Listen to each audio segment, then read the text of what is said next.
Welcome to GameList, episode 6. We got a bonus episode now. I'm Jake. Technically, He's it's Kaulin. 5. We should listen. We usually get right to business. Let's do a tiny bit of housekeeping. We did a spoiler cast. Yeah. We did our first little GameList spinoff. We've done some streams and whatnot together in the past, some GameList reacts type stuff. But on our main podcast feed, we've got spoiler reactions to We Made Good on Our Deal. We played through Outer Wilds: Echoes of the Eye, and it was Kaulin. It was great. It was good. It was great. Confirmed. And we talked about the game for like 2.5 hours.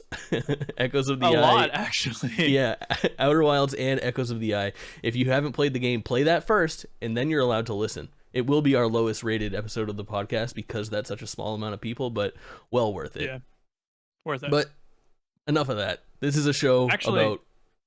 You said we made good on our deal, but I seem to remember a deal that you still haven't made good on. I do owe you a stream. I was thinking about that before this, and we didn't even speak about it. I do owe a scary game stream. I mean, there's 7 or 8. Resident Evil 7 or 8. It's coming. It's coming in due time. But This is GameList. This is a show about video games. We're ranking the games that we play throughout the year, and we do be playing games. Quite a few, in fact. And this month is I think it's pretty action-packed despite not having all that many game releases. Once we get into the back half of the show and we're talking about what's coming up in May, it is light. It is backlog season, folks. But yeah, absolutely. After we talk about what we've been playing, we'll update you guys all on our game list of the year, our game of the year list that we're building as we go. Then we'll talk about the headlines and video game news, the things that are coming up that you can look forward to. All that and so much more here with Jake and Kaulin. But let's kick things off the way that we usually kick them off. Kaulin, what you been playing? Not actually quite a bit more than I thought I would this month. Same. Do we want to start off with Lego Star Wars? I love Lego Star Wars. Blah. Yeah. Let's do it. Okay, so first off, have you finished this game? Can I pull it back even further and just ask you about... there's an age disparity. Can we disclose our ages? Have we ever done that on the show live? I don't think so, but go for it. I'm 33. How old are you? 22. Oh my god. Mm-hmm. All right. So what's your history with Lego games in general, and I guess Lego Star Wars more specifically? I played them... oh god, I'm trying to remember. I played them on my DS when I was a kid. On the DS Lite. Mm-hmm. Lego Star Wars The Complete Saga was actually the first time I experienced Star Wars. That was a good DS game. That was a good portable port of that. Not a port, but rendition. It was very good. And I spent a lot of time playing that, and that was my main Lego game for a very long time. I think the only other Lego game that I also had was Lego Indiana Jones, which those were good too. Yep, for sure. But Lego Star Wars was actually the way I initially experienced Star Wars. I hadn't watched all the movies of Star Wars until I was maybe like 15. So fucking cursed, dude. Yeah, I know. It's crazy. Plus, like, I look back at it, and I've got a couple key memories. One is the first Star Wars movie I watched was Revenge of the Sith. Because I know, because listen, hear me out. My uncle burnt a disc and gave it to me, so I watched that, and then I was like, "This is really cool. I want to watch more Star Wars." That's got to be the worst movie to start with. Like, I mean, it's a great Star Wars movie, but as far as like never experiencing it in before 7, 8, and 9, I mean, now the worst one to start with is 7, 8, or 9. But outside of that, or 7 it's got to be starting with either 2 or 3 has to be the worst idea. Yeah, I'm pretty sure. Yeah, well, and then I was like, Mom, Dad, can I get a Star Wars movie? So I convinced them to buy me one Star Wars movie. And keep in mind, my dad's a Star Wars guy. Which one did you pick? Trek Return of the Jedi? The Phantom Menace. Okay, that's pretty good. The Phantom Menace is the only Star Wars movie that I have ever owned. Wow. Okay. Actually, take that back. I'm gaining more memory now that I'm talking about it. But so anyways, I got the Phantom Menace and I watched it maybe 100 times. Nice. And then later on, I was at a yard sale or something, maybe when I was like 13 or 14, and I found a box set of the original trilogy. Yep. I got it, and I never watched it. So, Oh my yeah, I god, we are know. losing. People are unsubscribing from this podcast. They're closing the I YouTube video. I know. I have such a wild history with Star Wars, but I still adore it just as much as the next guy. Can I, Um, let me just like redeem this a little bit for the listeners that are like, okay, I don't know about these guys. I was introduced to Star Wars in the 1997 theater re-releases or it's 97, 98. They re-released with the additional content and whatever that George Lucas had put together in preparation for the episode 1 that was in development at the time. They re-released, I think in sequential months, A New Hope, Empire Strikes Back, and Return of the Jedi. And my dad was a big Star Wars fan, and he toted me to the movie theater once a month to go experience those movies for the first time. And this honestly kind of predates like the internet and whatnot. So I was fortunate enough to be a special generation, where I was able to experience those things not only in theaters for the first time, but in order and spoiler free, so that when I went to Empire Strikes Back in theaters with my dad, I had the revelation of Darth Vader being Luke's fucking father. And it obviously made an impact. Huge Star Wars fan. Oh, I should have got my lightsaber out. When I streamed this the first night, I pulled out my lightsaber and had all the fucking lights turned off and just illuminated it. It was a very good start to a stream. At Jake I've been Twitchin, looking at buying one recently. You gotta have one. I got 3. You want one? Sure. I'll give you my address. Give it to everybody. Yeah, you get a lightsaber. You get a lightsaber. I remember watching A New Hope. No, Empire Strikes Back one night when I went on vacation, and in hotels they have the TVs that are just got random channels. It was on one of the channels. So I started it like halfway through and watched it. Jesus Christ. It started on Dagobah. I remember that very clearly. So I never actually watched all the Star Wars chronologically until I was maybe like 15. They had like a when did The Force Awakens come out? 2015? Yeah, that sounds right. Might have been 2016. 15. Yeah, so they did a re-release of the original saga then. That's the first time I watched Star Wars from start to finish. Nice. Yeah. Very odd history with it, but like I said, I experienced the story through the Skywalker Saga, or I'm sorry, the complete saga game, Lego Star Wars game first, and I've just adored it ever since. I'm a huge Star Wars fan. Yeah. I love Star Wars. Yeah, it was. I played on the PS2, I believe, the original Lego Star Wars that came out, which the first Lego Star Wars that came out was actually the prequel trilogy. It was just 1, 2, and 3. And then Lego Star Wars 2 was 4, 5, and 6. Yeah. And then the complete saga was all 6 of them put together, kind of enhanced and changed up a bit. Yeah, and they had the Clone Wars game too, right? Yeah, I did. I actually have played that Lego Star Wars 3, which is also really good. It's just based off of the Clone Wars TV series and super fun and comprehensive. That's like a game lost to time right now, though. I'm pretty sure you can go back as far as the 360 PS3 era to play it, but it doesn't exist on marketplaces outside of that right now. I also have a very just odd memory of playing some sort of Clone Wars game on my DS that wasn't Lego, but I remember It was like Republic Tano Heroes or something Blue like that. There was a couple shitty or like lightsaber battles or something like that. Yeah, Subpar. it wasn't very good from what I remember, but yeah, it was fun as a kid. Yeah. But yeah, sure. All right. Lego Star Wars, man. Lego Star Wars: The Skywalker Saga. It's freaking good. I'll give you that. I sat through and played. Yeah, well, I have some gripes with it, but they're mainly surface gripes. I sat through and played it in about 2 weeks. I think I would sit down and play about one episode a night because they're nice and short. You can get through it in 2 hours.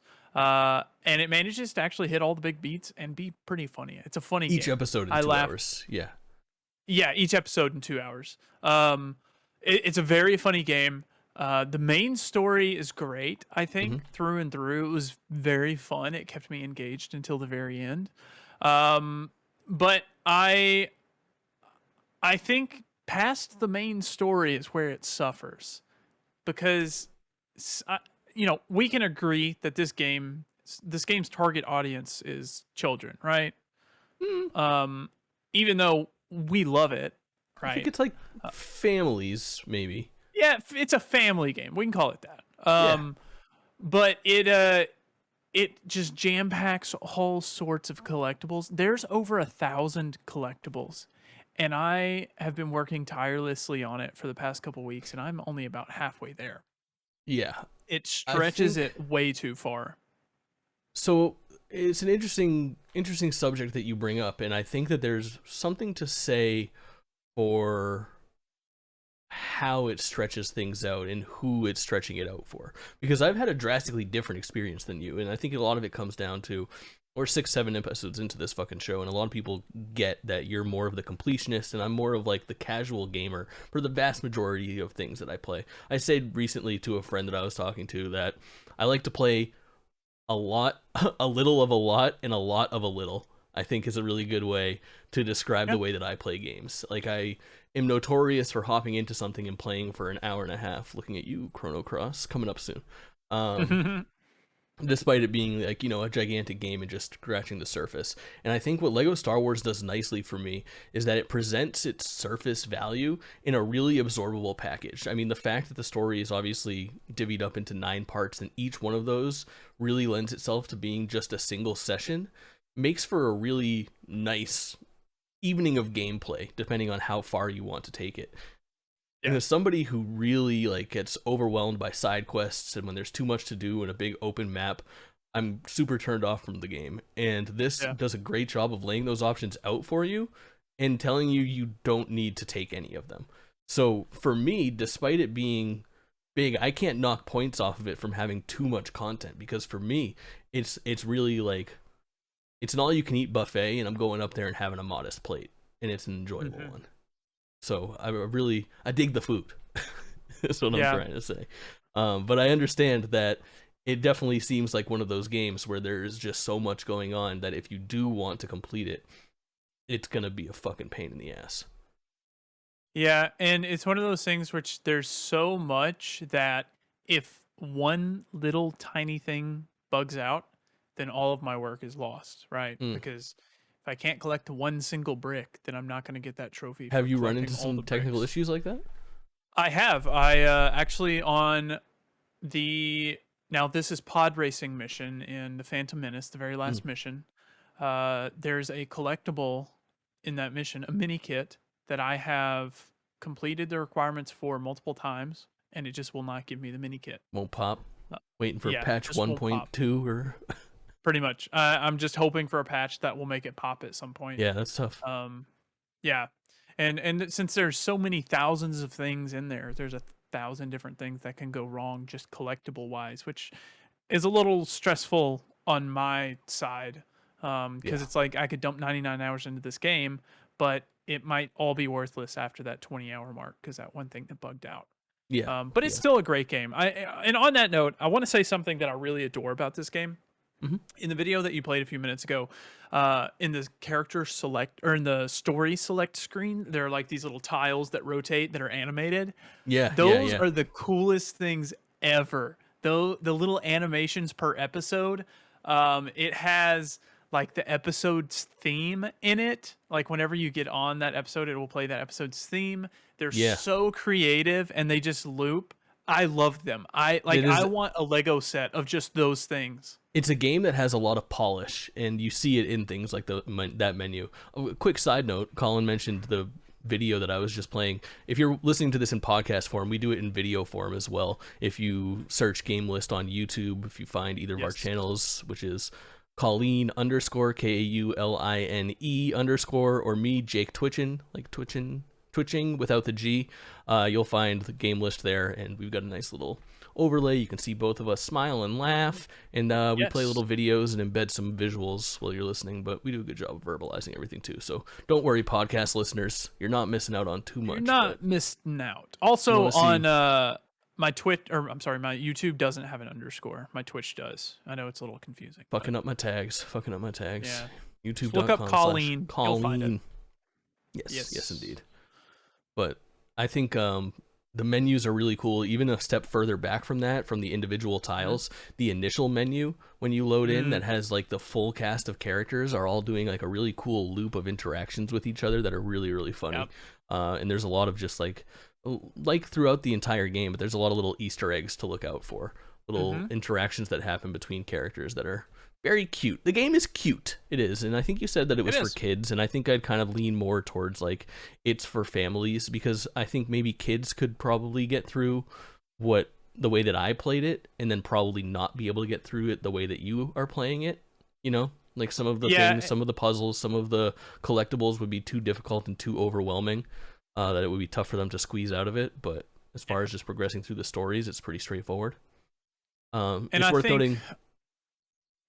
Well, I think like, I don't know. You're right in saying that me saying it's for kids is a little wrong.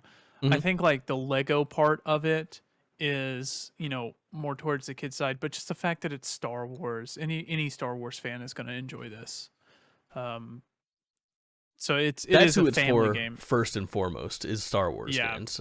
I mean, obviously, and that's always been the case with all the Lego games. But nonetheless, I think as far as just like a 3D action light RPG platformer puzzle solver, it is a very, very sound and fun video game. Tons of variety. The shooting is tight. The hand-to-hand combat is very fun. Obviously, you're swinging around lightsabers, which feel satisfying and have impact. It's, I would say, you know, in the world of, I mean, there's got to be, 30 plus Lego games at this point? Oh, God, probably more than that, man. More than that. Yeah, you're right. I think it's the best one. Would you agree? Yeah, easily. It's the best Star Wars game, or I'm sorry, it's the best Lego games have been. And I'm excited. What's the best Star Wars game? Let's run with your little misstep there. The best Star Wars game? Well, you're gonna say Battlefront 2, the original? Yeah, I think so. I might agree with you. I might say it's honestly, it's between that, the new Star Wars Battlefront 2 game, or Fallen Order. Jedi Fallen Order. I think Force Unleashed is also up there for me. Also never played through Force Unleashed. Really, really good. And like, kind of at a time where games were getting pumped out as far as like movie-based tie-ins and stuff like that, it stood apart. It was like a very sound 3D action game. Fucking super fun force powers. It all just really, really played, as they say. Really, really good. And just fun. Just fun, man. I think that does it for Lego Star Wars, right? One thing I will say, one other gripe before we move on, just because I have this in my notes. The character selection as you're playing in free play, there's enough sections. If you press left and right on the D-pad, you can pick between different like characters on your hotbar. Yep. There is no way to like, at least in my game, unless there's like a glitch that's preventing it, there's no way to pick which character you want in your hotbar. It just kind of guesses what you want up there. And I have had Ayla Sakura in my hotbar for 30 hours, and I've been trying to like a terrible problem to have. Well, yeah, it's not awful. I mean, if she wasn't Lego form, that'd be better. But I've been trying to get Anakin up there for so long, and what's happened is in my hotbar there are like 4 Jedi and then like a few random other classes. But I wish what it was is in your hotbar it is locked to have one of each type, because there's like 10 different archetypes in this game, kind of, between like scavenger or bounty hunter and stuff. I wish it was all locked to one type, and then you could select which character of that type that you want up there. Right. So that way you could easily swap back and forth. But it's not like that. It just kind of picks whatever. And I've got like 4 Jedi up there, and I have to go all the way into my menu to go and pick R2-D2 whenever I need to hack open a door.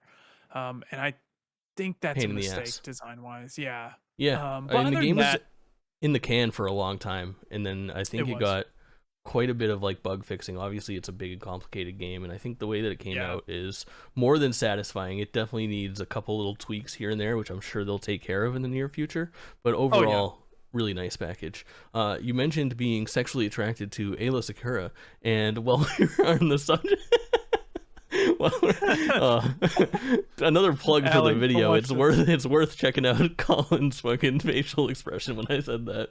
Twi'leks, live action Ahsoka, tendrils too long, too short, or just right?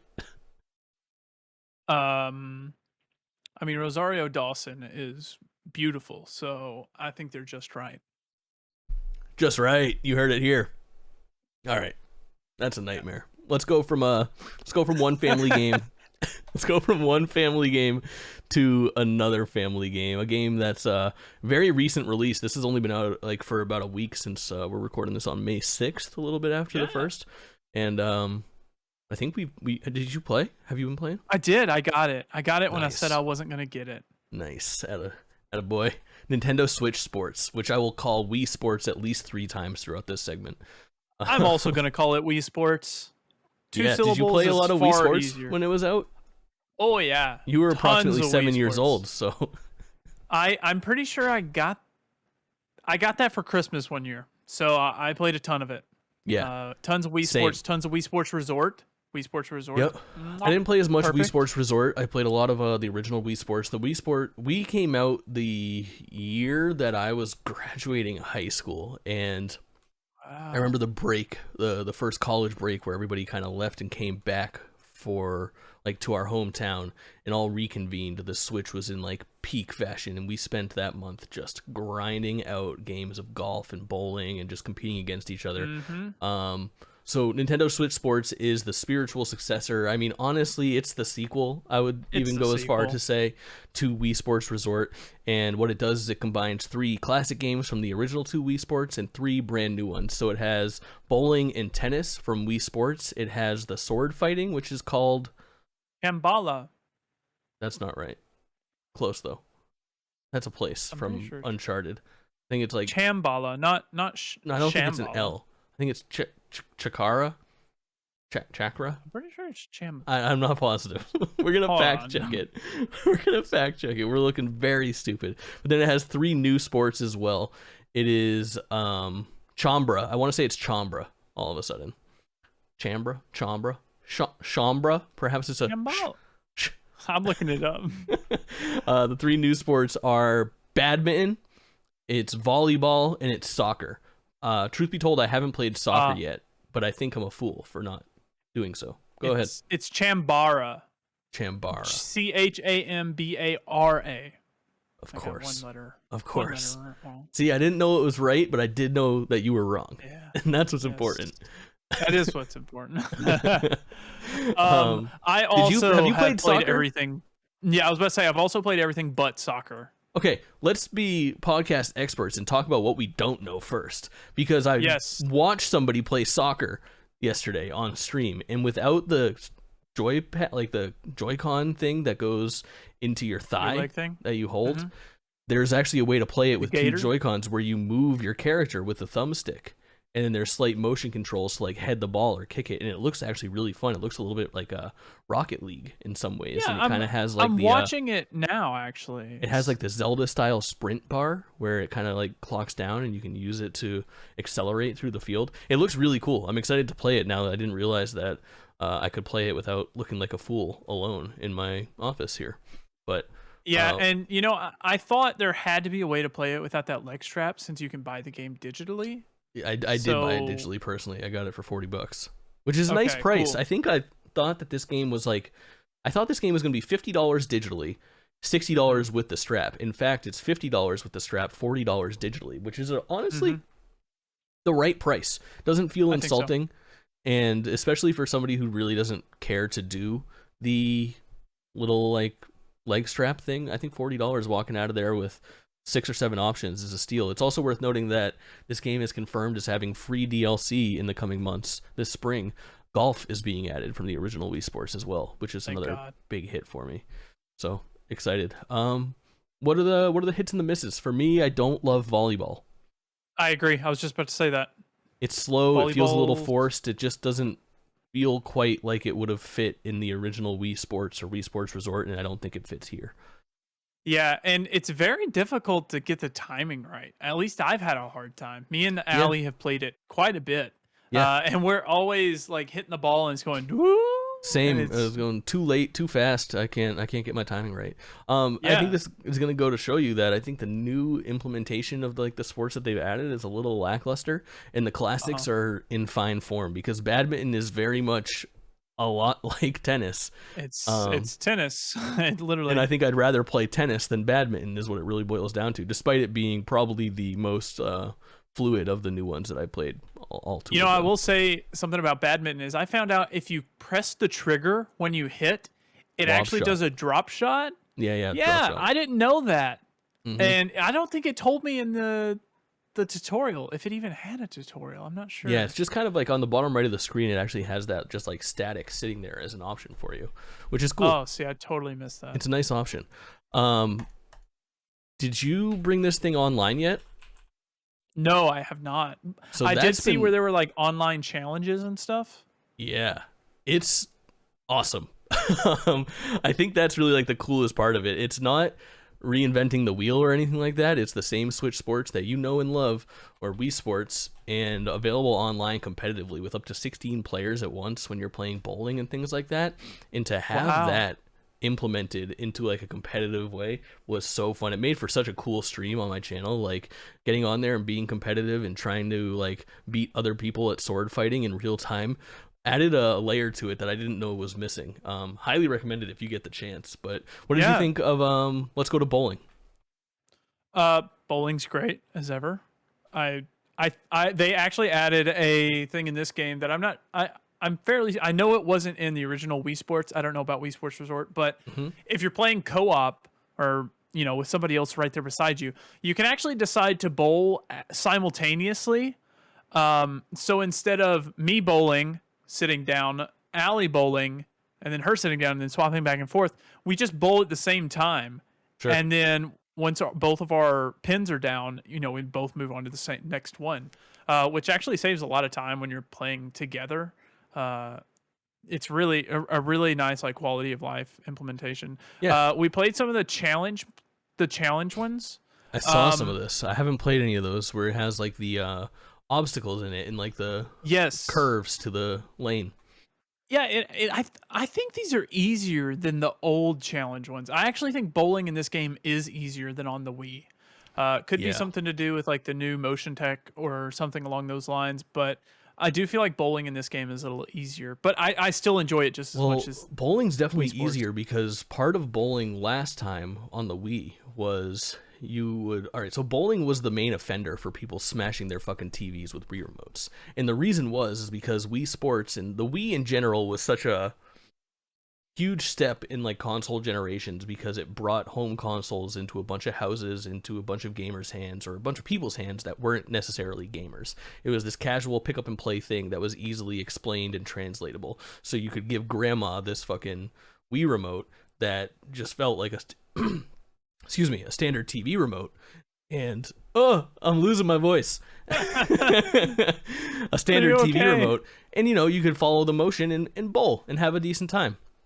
The Yeah, problem that occurred was that when you bowled, you would hold the trigger, which was I think the Z button on the original Wii remote. You would hold that yeah. down to kind of grip the ball, and then as you were throwing it forward, you would release that button. And when people I were knew not, it. and when people were not, gamers or like used to that, they couldn't separate the idea of just using that trigger finger, and they would let the whole Finger, thing slip out of their fucking hand as they released it. So for this one, dude. they fixed the issue by saying just hold it the whole time. You need a fucking death grip on this controller at all times in order to bowl. So that first couple I frames that I rolled, it would be like, no, you got to hold the trigger. I was like, that's not yeah. how this shit works.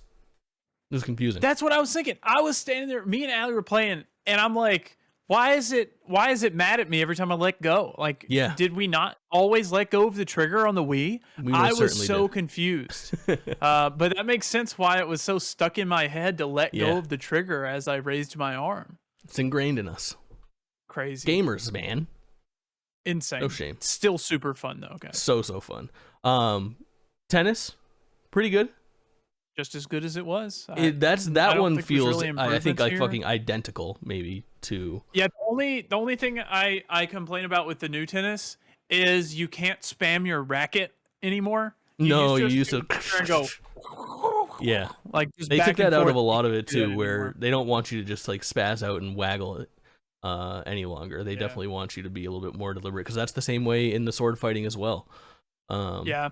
you can use it as like a taunt, but if you're just wiggling left and right, you're not even gonna get a single hit in. It Yeah. wants full motion, and whatever changes there are in the Switch Joy-Con compared to the Wii remote, it recognizes when you're bullshitting it for sure. Yep. But overall, a really fucking fun package. With Nintendo Switch Sports, if you're listening to this and you're on the fence about it, I think you already know in your heart if it's for you or not. Like but it's one of those games where it's going to be $40 for the rest of time. If it's not for you right now, but you like that thing, you may end up at a point in your life a year from now where, you know, you're gaming with friends or you're having a party where all of a sudden Wii Sports or Nintendo Switch Sports makes sense for you. At that point, I say pull the fucking trigger. It does the same thing that you want it to do. Getting together in a small group and everybody bowling and having a drink or two and eating some food still fucking plays. It's a blast.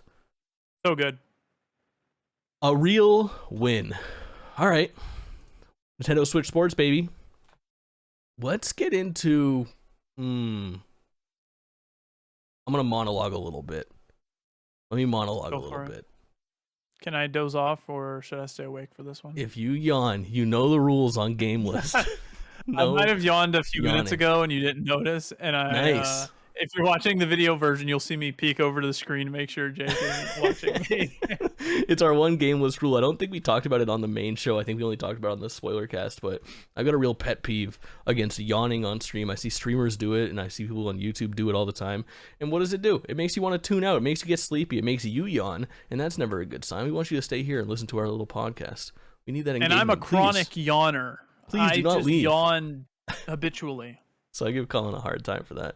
All right, if you guys know me, the beginning of GameList, on the first episode, we did our Game of the Year, and Final Fantasy Endwalker was in my top 5, obviously, and it came out that I've got 1,400 hours into that fucking game. I'm proud to announce that I'm now at nearly 2,000 hours in the game. If you're wondering what I'm up to when I'm not streaming or doing other stuff in real life, it's probably playing Final Fantasy.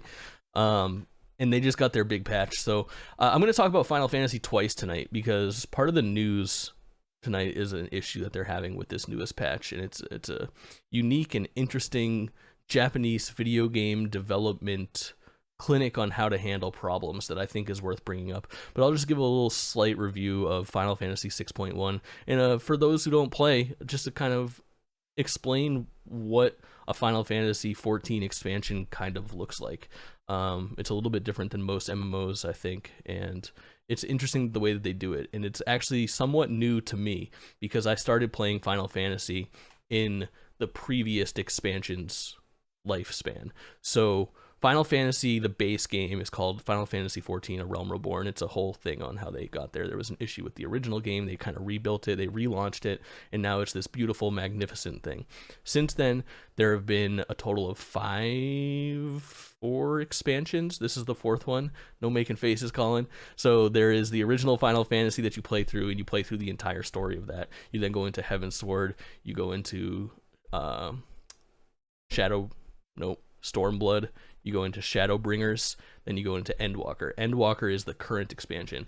What happens is when you buy an expansion, you get a full game's worth of story content.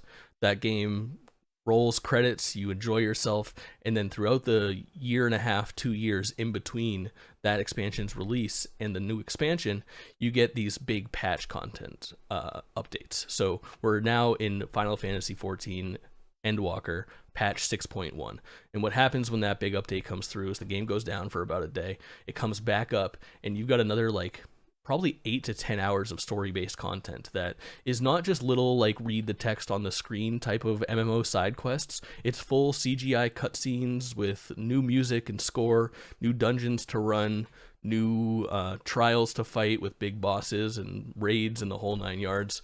And the new one came out, and it is a 10 out of 10. It is as good as it can be.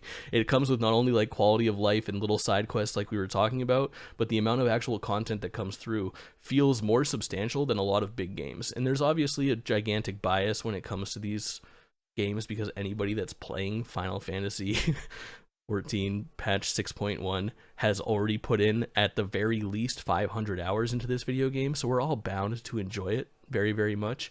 But I think it's worth noting that this thing came out and it is an absolute banger. Some of the visuals and some of the gameplay in this thing, it doesn't get better. If you're listening to this or watching it on YouTube, please leave us a review and tell me deliberately that you like hearing us talk about Final Fantasy XIV, because I really want to go ahead to get into this. We need a monthly segment where Jake just updates on Final Fantasy XIV. But I'll leave it at that. Yeah. You know, there was a time whenever you haggled me into getting into Final Fantasy XIV, and I did try for a little bit. Problem being, I just don't have enough time for it. Yeah. But I made this little wee boy in his underwear. A Lalafell. I bet he's hungry right now or something. He's probably all right. There's a lot of them. Underwear. Yeah, I get it. That's I play a Lalafell. I play a little Lalafell called Baby Boy. He's an adult, in but his underwear? No, he's got all sorts of outfits. Sometimes it looks like Does Lalafell, does their like race have like dwarfism mutations to make them even smaller? I assume so in some fashion. They are a small Maybe race if they have gigantism, are they just like a normal person? Interesting. I know what you're saying. There is a height slider when you. I'm what they call a Tallafell, where I'm the max height little Lalafell. So the same height as you are in real life. I'm a normal sized man. Thank you, though. I don't know. That was a guess. I've never seen you off camera, so I can't.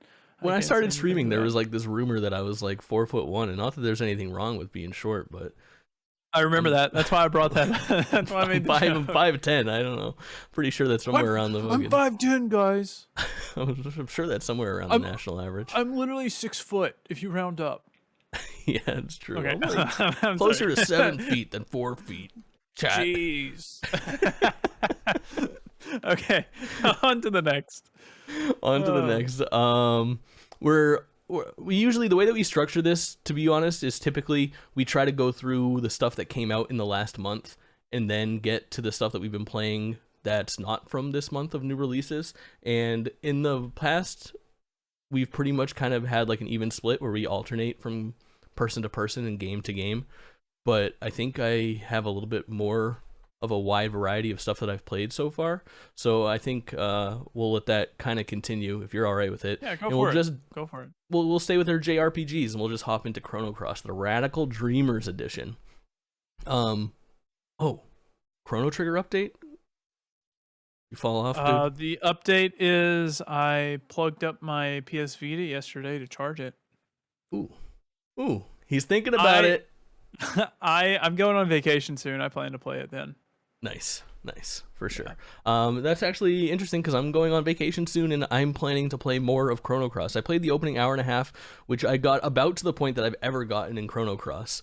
Not far. I'm a huge Chrono Trigger fan. Again, we've talked about Chrono Trigger in depth on this, and Chrono Cross is a slightly more complicated sequel to Chrono Trigger, that's for sure. And I have really enjoyed. I think that the Radical Dreamers edition does just enough to make it a nice package worth picking up. First of all, it takes Chrono Cross from being trapped in time. The last place that you could play that legitimately was on the PS3 via like the PlayStation 1 downloadable selection of games where you could buy it individually, and since then it's been unobtainable for about a decade. So it's nice to have a package in which you can buy it. But I figured at this point this game has been out for 15-20 years, 22 years, and we don't need to go into in depth into like what the game is. It's a old school JRPG, 3D, came out in the PS1 era. We can instead kind of focus on the improvements that they make in this package. And the best way to equate it is if anybody played the remaster of Final Fantasy VIII from a couple years back, that's essentially what this package is, where it kind of uses like AI upscaling, I believe, on the back end to sort of improve the background visuals, not that much. It has new models for the main characters and some NPCs. And then the vast majority of the game is exactly the way that you remembered it. There's like a single piece of new music. Everything is just kind of has that extra coat of paint on it. But this is not a Final Fantasy VII remake type situation. This is a Final Fantasy VIII remastered type of situation. It has some of those quality of life features that you'd expect from like modern JRPGs appearing on new consoles, where you can fast forward the battles to have things move along a little bit quicker. There's some cheat type of things that you can enter. You have the option to toggle on and off a lot of the new features, so you could play it in its more traditional form, or you can enjoy it the way that they're offering it to you today. And then it also has the auto battle option, where if your characters are leveled up, you can kind of just send them out on their own, and they'll just rapidly attack whatever enemy makes sense for the AI. So those convenience features in there, mixed with those little graphical updates, I think it's a nice fucking package for $19.99. I'll tell you that much. You know, as you know, I bought this on like a Oh, your GameStop stupid, error sale. yeah, the GameStop error sale, and they ended up canceling it. Mm-hmm. So I was like, okay, I'll wait. I'll pick it up at some point when I'm ready to play it after I finish Chrono Trigger. Yeah. But when it came out, I'll be honest, it really turned me off that this thing runs at like 20 frames a second. Yeah, There it's one of those for there's sure. no reason that this game shouldn't run at 60 frames on every console it's on. And I know it's not that big of a deal. It's just a JRPG, but it's already going to be clunky playing it as a PS1 JRPG. Just give me the 60 frames. Like it's not, I don't know. I would say it's not that hard. It's I don't tough. know anything I don't about know. I'm coding, not but a technical wizard when it comes to how these games are made, and I'm pretty sure you could get yeah. this thing to 60 frames by playing it on fast forward 3 times mode. But I I don't think think that's how it works. I think the issue is just like it would require a lot more work. You would end up with a game that looked slightly better for a lot more money, and it wouldn't have that same impact. I think it all comes See, down to sort of that give and take of like how much juice we put into this so that people are still willing to squeeze out of it. and the thing is, I watched a Digital Foundry breakdown on it, Hmm. and it actually runs worse than the PS1 version of it. Hmm.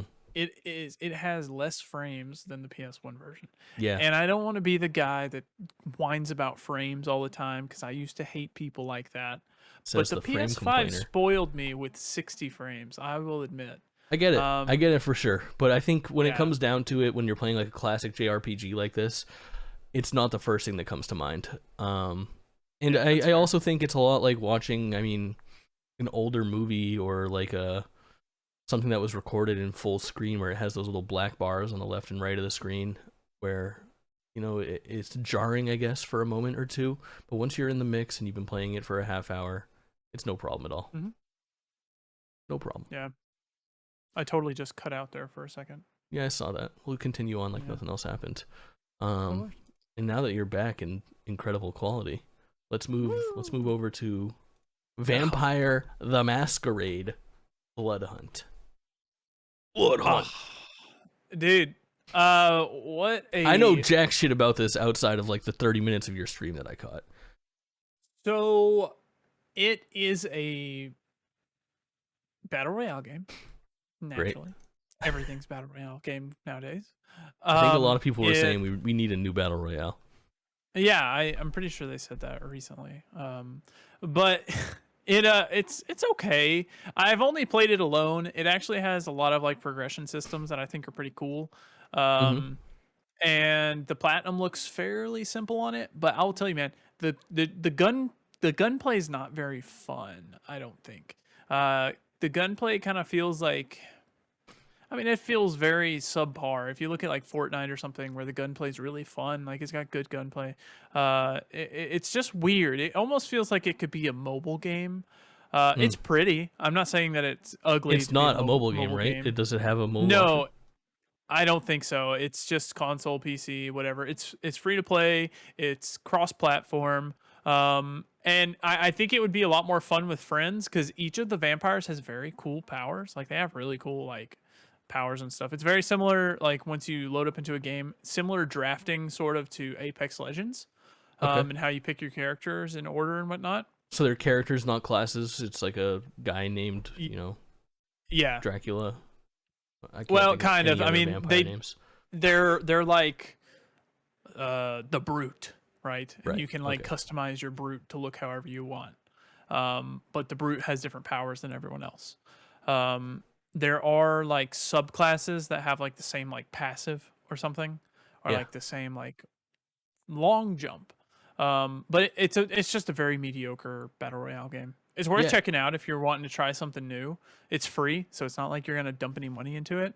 There are microtransactions for skins and stuff, I think. of course, of course. Uh, yeah, Games naturally. as a service, But baby. yeah, yeah, I know. I can't wait. Do you think they're gonna add like a Master Chief skin in there soon? I hope To what? a Vampire Master Chief. Vampire? Probably. He's in Yeah, Fortnite. He could be anywhere. More yeah, importantly, do you think they're gonna add a fucking battle royale to Halo Infinite? Can we talk yeah. about They're working on a one. little mini spot on Halo Infinite? That game is a fucking mess right now. Oh, it's terrible. I played it the other night and I had no fun at Did all. season 2 start? Yeah, Oh god, they have fumbled the started May ball 3rd, on I that. think. They had a strong start ish as far as like the multiplayer component goes, but you can't have a fucking game as a service that has a season that's 6 months long. It doesn't Yeah, work like that. season 2 should have hit in March, Yeah, like at the latest. for sure. If I mean, even It's that's being generous, I think. it needed another year in the oven, even. Yeah, I mean, and that's already it got an extra year in the oven. But that it's tough to see because the bones on Halo Infinite are good. We talked about that in the very first episode in our Game of the Years, and it is unfortunate to see. Now there's even reports of it fucking perhaps not being the 10-year plan that they expected, and maybe having another Halo It come out in shouldn't a few be. years. They should bail on it, honestly. 343 needs to be. I hate to be critical of like full game development teams and stuff, and I'm sure there's talented people that work on that team, and maybe it's mismanagement up at the top of 343 or too much interference from Microsoft Daddy over at the top, but take it away. You Take know it what away I for now. want? Dissolve if you need to. I want a different team to take on Halo multiplayer, and I want 343 to just keep going on with the story. I Have think two it's the, separate games. I think it's the other Halo way around multiplayer? because that Halo campaign was like good-ish, but let's if we call a spade here, you're in the minority of people that really enjoyed Halo 4 and 5. Yes. And then Yeah, Halo absolutely. Infinite is like somewhat promising, but clearly the time that they spent on the Halo Infinite campaign took away from the multiplayer package, and Yeah. you can't invest the amount of money and time that you invest into that Halo Infinite or Halo 4 or Halo 5 and have it only be the campaign. And 343 has Yeah. shown that they do have like signs of decency when it comes to developing like online multiplayer shooting and like mechanics. Again, the game feels good. It's fun to shoot the sniper rifle and to melee your opponents and stuff like that. But if they want to continue and be able to keep on living, they need to fucking buckle down. Yeah, and I'm a little mad at them still because I spent 2 games that I loved building up a wonderful story, and then they just kind of like said, yeah, we are going to bail on this," and just kind of skip forward and pretend like Yeah. it didn't happen. I'm like, Why you do okay. this? But yeah, Halo's in a rough spot right now. For Sorry, sure. guys. Any closing thoughts on Vampire the Masquerade? I kind of Download it, play a couple matches, see if it's for you, and if not, delete it. low investment. Not that Yeah. big of a deal. I played some Rogue Legacy 2. You know anything about this? Rogue Legacy 1 was like the birth of roguelikes, right? For the most part, like a where little they really bit. took It off. was like its coming out party, that's for sure. Like it really, I think, put them on the map, and I think the fact that it had like such an on the nose name, it's often associated with it. I'm not sure the complete history of roguelikes. I also don't Yeah, know not either. exactly the difference between them. I know one of them is a little bit more intense than the other, and the other one is Yeah, I have no idea. lets you carry some shit over. And this is one of those carry some shit over ones. I think a light. So Rogue Legacy 2 is a game that is interesting. At the beginning of the pandemic, this game came out in 2020 in early access, and I actually played it for like an hour and a half. I bought it for $20, and I played it in early access, and I remember thinking, I was like, that's really good. I'm going to check this out as it grows, and I didn't at all. So I think maybe I have an interesting frame of reference here in that I played the first playable public version of it and then didn't touch it for a year and a half, basically. I think it was September of 2020 that I played it, and then I installed the update and reinstalled it on my computer for the first time just, days ago at the end of April. And let me tell you, playing it for the first time back in 2020, similar to what we were just talking about with Halo, I said, okay, this has got some good bones to it. Like, I can see this being a really good time. And the amount of content that they packed into it in this fucking year and a half before releasing it into version 1.0 is absolutely insane. This game is, spoiler alert, on my top 10 of the year, and I don't think it's going to come off of it. It is Wow. it is maybe the best. I guess like when you think about like 2D roguelikes, the only other one that I really like have a soft spot for is Dead Cells, and this blows that out of the fucking water. It is so smooth. It's a 2D side scroller. The hook to the game is that you start the game and you play as this knight. Really standard, really basic. You've got a sword, you've got a shield, you're going left to right on the screen, you're exploring a castle that's kind of set up randomly generated like a Castlevania game, going into doors, solving puzzles, doing little challenges, collecting items, getting gold, the whole 9 yards. And when you die, the game ends and you start again. But instead of starting again as the same knight, you play as the heir to your previous character. So your son will be, your son or daughter basically will be one of 3 characters that you can choose from a set of things that involve some of the stuff that you had as a character class the time before, but it could be a completely different class. And as you continue on, you start with just like, you have the knight or the archer, and by the end of this thing, you've got like the wizard and the monk and all these different things that you're unlocking as you go. I haven't even scratched the surface of what's available. I think there's like dozens of classes that are available to you as well.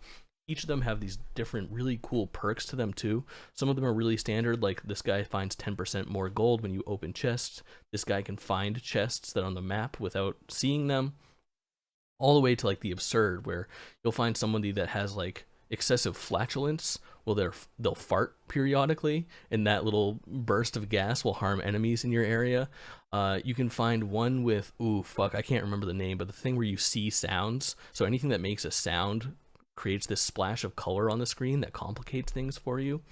And then, you're doing all your standard roguelike things. So the money that you collect on your run, you bring back to the home base, you give to your heir. Your heir can then spend that before he enters the next level.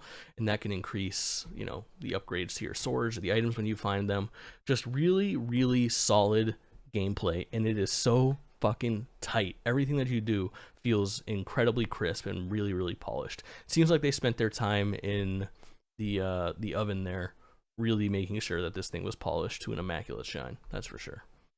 I'm looking through like some screenshots right now, and I really like the art style. It's very clean looking. Yeah. I like the nice crisp edges, the black outlines on everything. Yep, it's got a nice like I guess kind of fucking hand drawn ish look to it, and it is just, it plays better than it even looks, to be quite honest. It's I think $25 now that it's in 1.0, and then it is on sale right now on Steam for 20% off, so you can get it for $20 again.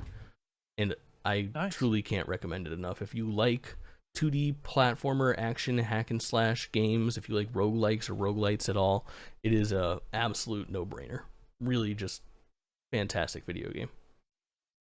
Nice. Pretty good. Yeah. Not so bad. I think that concludes everything that's kind of a new release. I played Mario Golf 64. It came out on the Virtual Console or the Nintendo Classics app, whatever they have for the expansion pass for the Nintendo Switch. And let me tell you, the game doesn't quite hold up as well as I thought it might. I think when I think of Mario Golf, like classically in my head, I'm thinking more of Toadstool Tour than Mario Golf 64. It's a funky video game. It's the only Nintendo sports game, I believe, where you start off without Mario.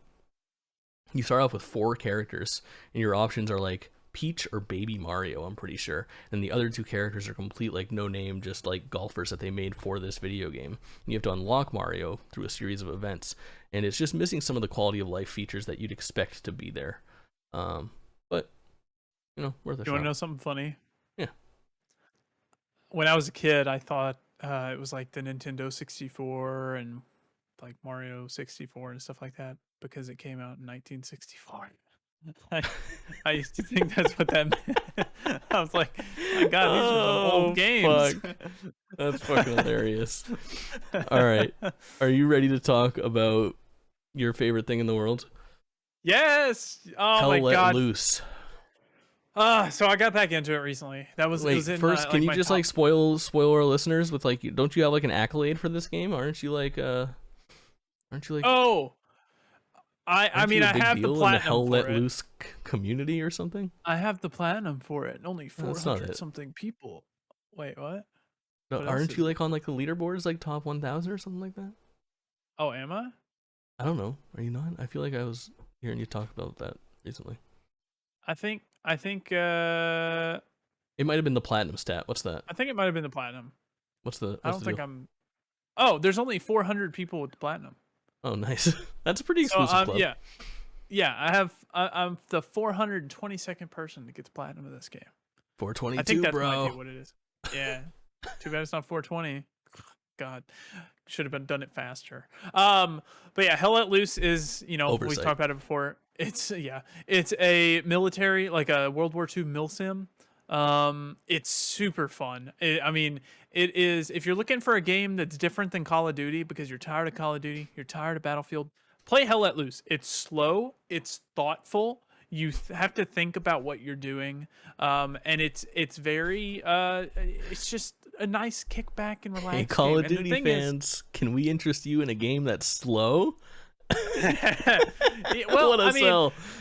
yeah, it's just it's different, man. And lots of people that I talk to on the game, because it's very team based. You pull up your mic and you chat with everyone. You chat with your officer chats with the other officers and the commander, and you guys set up like flanking That's wild. positions and whatnot. Yeah. So there's a whole communications like network, right? Um, but a lot of people that I've talked to in the game are like, yeah, I'm just getting tired of Call of Duty and I got this game for free and I have fallen in love with this game because it's slow and you have to think about what you're doing, and it's not just some kid running in with double shotguns and the latest meta on TikTok. And it's just one of Your my metas on favorite. It's TikTok? I need to get on TikTok, Yeah, man. well, people post metas on like TikTok and stuff. And then little kids just like go and run it and ruin people's day. Yeah, Um, sounds like but it is one of the best shooters I've ever played, and I adore it. I've spent 100 something hours in it, and I still play it even though I got the platinum on it. I'll play a game or two every other day or so. And it's just a very tactical shooter, a tactical team-based milsim. Um, and I think everyone should try it out because there are just moments that can happen in this game that are insane. And I can't sing its praises enough. I got it for free and I still bought a physical copy just to have one. So, I know that sounds impressive, but this guy does that a lot. yeah. Yeah. Nice. Can I alley oop you another one? You alright with that? Yep. You got Crusader to do the motion. Kings. You got to. Crusader Kings 3? Crusader Kings 3. This is a story simulator, kind of. I don't Yeah. really know how to explain it. It's imagine okay, this is how I pitched it to Jake. Imagine Risk mixed with Game of Thrones, mixed with the requirement of at least a PhD to play it and understand it, because there's so much going on in this game. I think It is it's a tough hmm? it's a tough sell for me. I think it's a little too much going on. There's a lot going on. There's a lot of text that you have to read. There's like a 3-hour tutorial and you still don't understand it. But I tell you, man, this game, some of the weirdest stuff can happen. It's Yeah. really one that you kind of have to like look and watch gameplay of it to quite understand it, because you're looking at a map. You're not on the ground fighting or anything. You're looking at a map. You're managing your settlements. You're doing like diplomatic interactions with other people to try to become the king, whatnot. So I started in Ireland in just a little duchy, and I've worked my way up to become the king of Ireland. I've conquered all the lands in Ireland, and now I'm their king. Um, and it's a little more complicated because you have to have a title to a land to claim war on it. Mm-hmm. So you have to like fabricate claims and stuff, and all sorts of stuff. But since it's kind of hard to explain, I'm just going to tell you guys one little story that happened for me, right? Yeah, So I think that's a I'm good way to go working, about it. yeah, I'm working on claiming Ireland. And the best way to get a claim is to kind of sell, that's the rather wrong word, marry off your daughters to people that have Betrothed, claims I to think. lands. Yeah, betrothed, and you gotta make alliances and whatnot. So I ended up marrying off all my daughters to everyone in Ireland, and at one point I realized, oh God, Ireland is becoming inbred. So everyone in Ireland begins to inbreed. And I'm like, how do I solve this? So I work on solving it by marrying people out in other areas and whatnot. While, people in Ireland cool it with the incest. Um, so I finally figure out how to get people to stop inbreeding. And I This is finally dark. I conquer all of Ireland, and then my son walks up to me and he says, "Hey, Dad, I think I'm sick." And he's got smallpox, right? Or smallpox or the bubonic. I don't remember what it was. I think it was smallpox. So my entire Nightmare. kingdom is outbreaking in smallpox. People are dying left and right. My heirs are dying.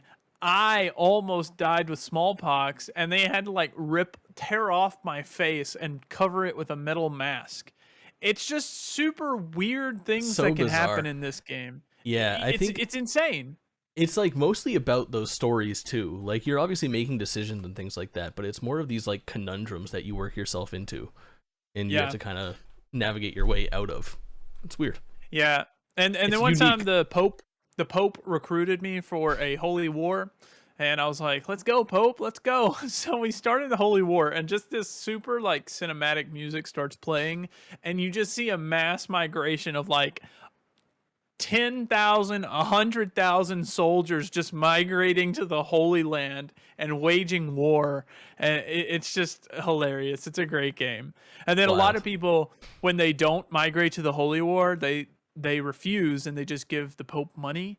Um, and then they're like, okay, all the troops are gone. Let's wage war on our neighbors and take their land while their troops are gone. So it's just really fun, cool stuff like that. Crazy. And Worth I playing. think the best sort of transition that I can do here is that if you think you think Colleen doesn't play a variety of games, we're gonna switch right now from Crusader Kings to Fortnite Zero Build. Those Fortnite. keen keen listeners will remember him tooling on me last month for playing Fortnite Zero Build, and guess who's here to talk about it this month? You want to know what's even worse is I've played it a lot more than you have since then. Yeah.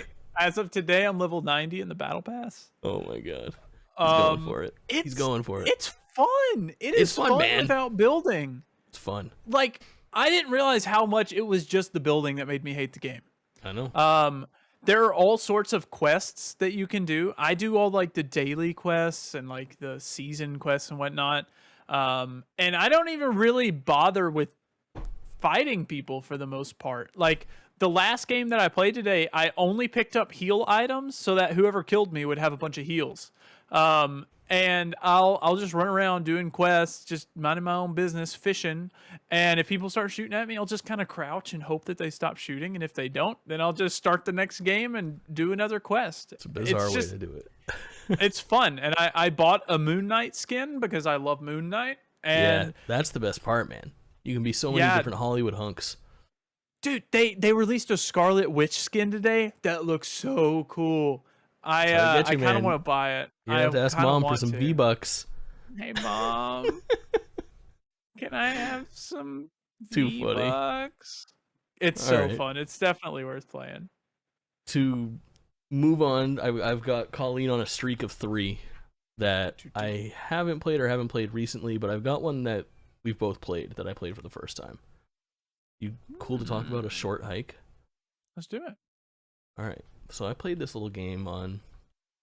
I think I've heard a couple people recommend it. I know Colleen's recommended it to me before, and I think this is one of the coolest little video games I've played in so long. It's so sweet. It's so nice, and it's such a perfect title for it because this is just a game about a short hike, and it's a really interesting isometric view 3D platformer at its core. You're on like a small little island, and your goal is, for better or worse, get to the top of the island, climb the mountain, hike to the top. And the way you do that is by accomplishing different tasks on the island and collecting feathers so that your little birdman can fly a little higher. It controls in a weird way a lot like Zelda Breath of the Wild, I think, in that you have like a stamina meter with how you're flying and how you can ascend, and it requires a decent amount to get to the top, but I think the game itself can be burnt through. I'm pretty sure I might be the speedrun record holder because you guys know how I play games. I think I kind of ruined this game for myself, despite like loving it. I should have spent more time in it. I don't know what I was thinking. I was just like following the main path, and it was like collect 7 feathers, and I did very quickly. And then it was like, no man, you need like 10. And I said, okay, I can do that. And I found 10, and then I got to the top of the mountain, and the game was over. And I rolled credits on it, and I quit, and I looked, and I was at fucking 45 minutes. I beat this game in 45 minutes. 45 minutes? I think it was 45. I'm going to bring up Steam right now and tell you exactly how much time I spent in it. That's crazy. Is it under A or is it under short? I'm going to say under short, A. a short hike. Short. I played it by playtime, including watching credits and going to the main menu and probably pausing to go to the bathroom. It's 49 minutes. And I rolled credits. Wow. You can obviously get a little bit more out of it than I did, but I would recommend doing so at the very least. It was really cool, and it told a sweet little story too. It was actually really nice and heartwarming. I think I ended up playing it for maybe 5-6 hours. I guess seems more platinum on reasonable. it, so that took a little bit. Who would've Yeah, thought? naturally. I need like a soundboard for this podcast so that every time Kaulin says the word platinum, I can go like platinum. Platinum, or play the platinum like, sound.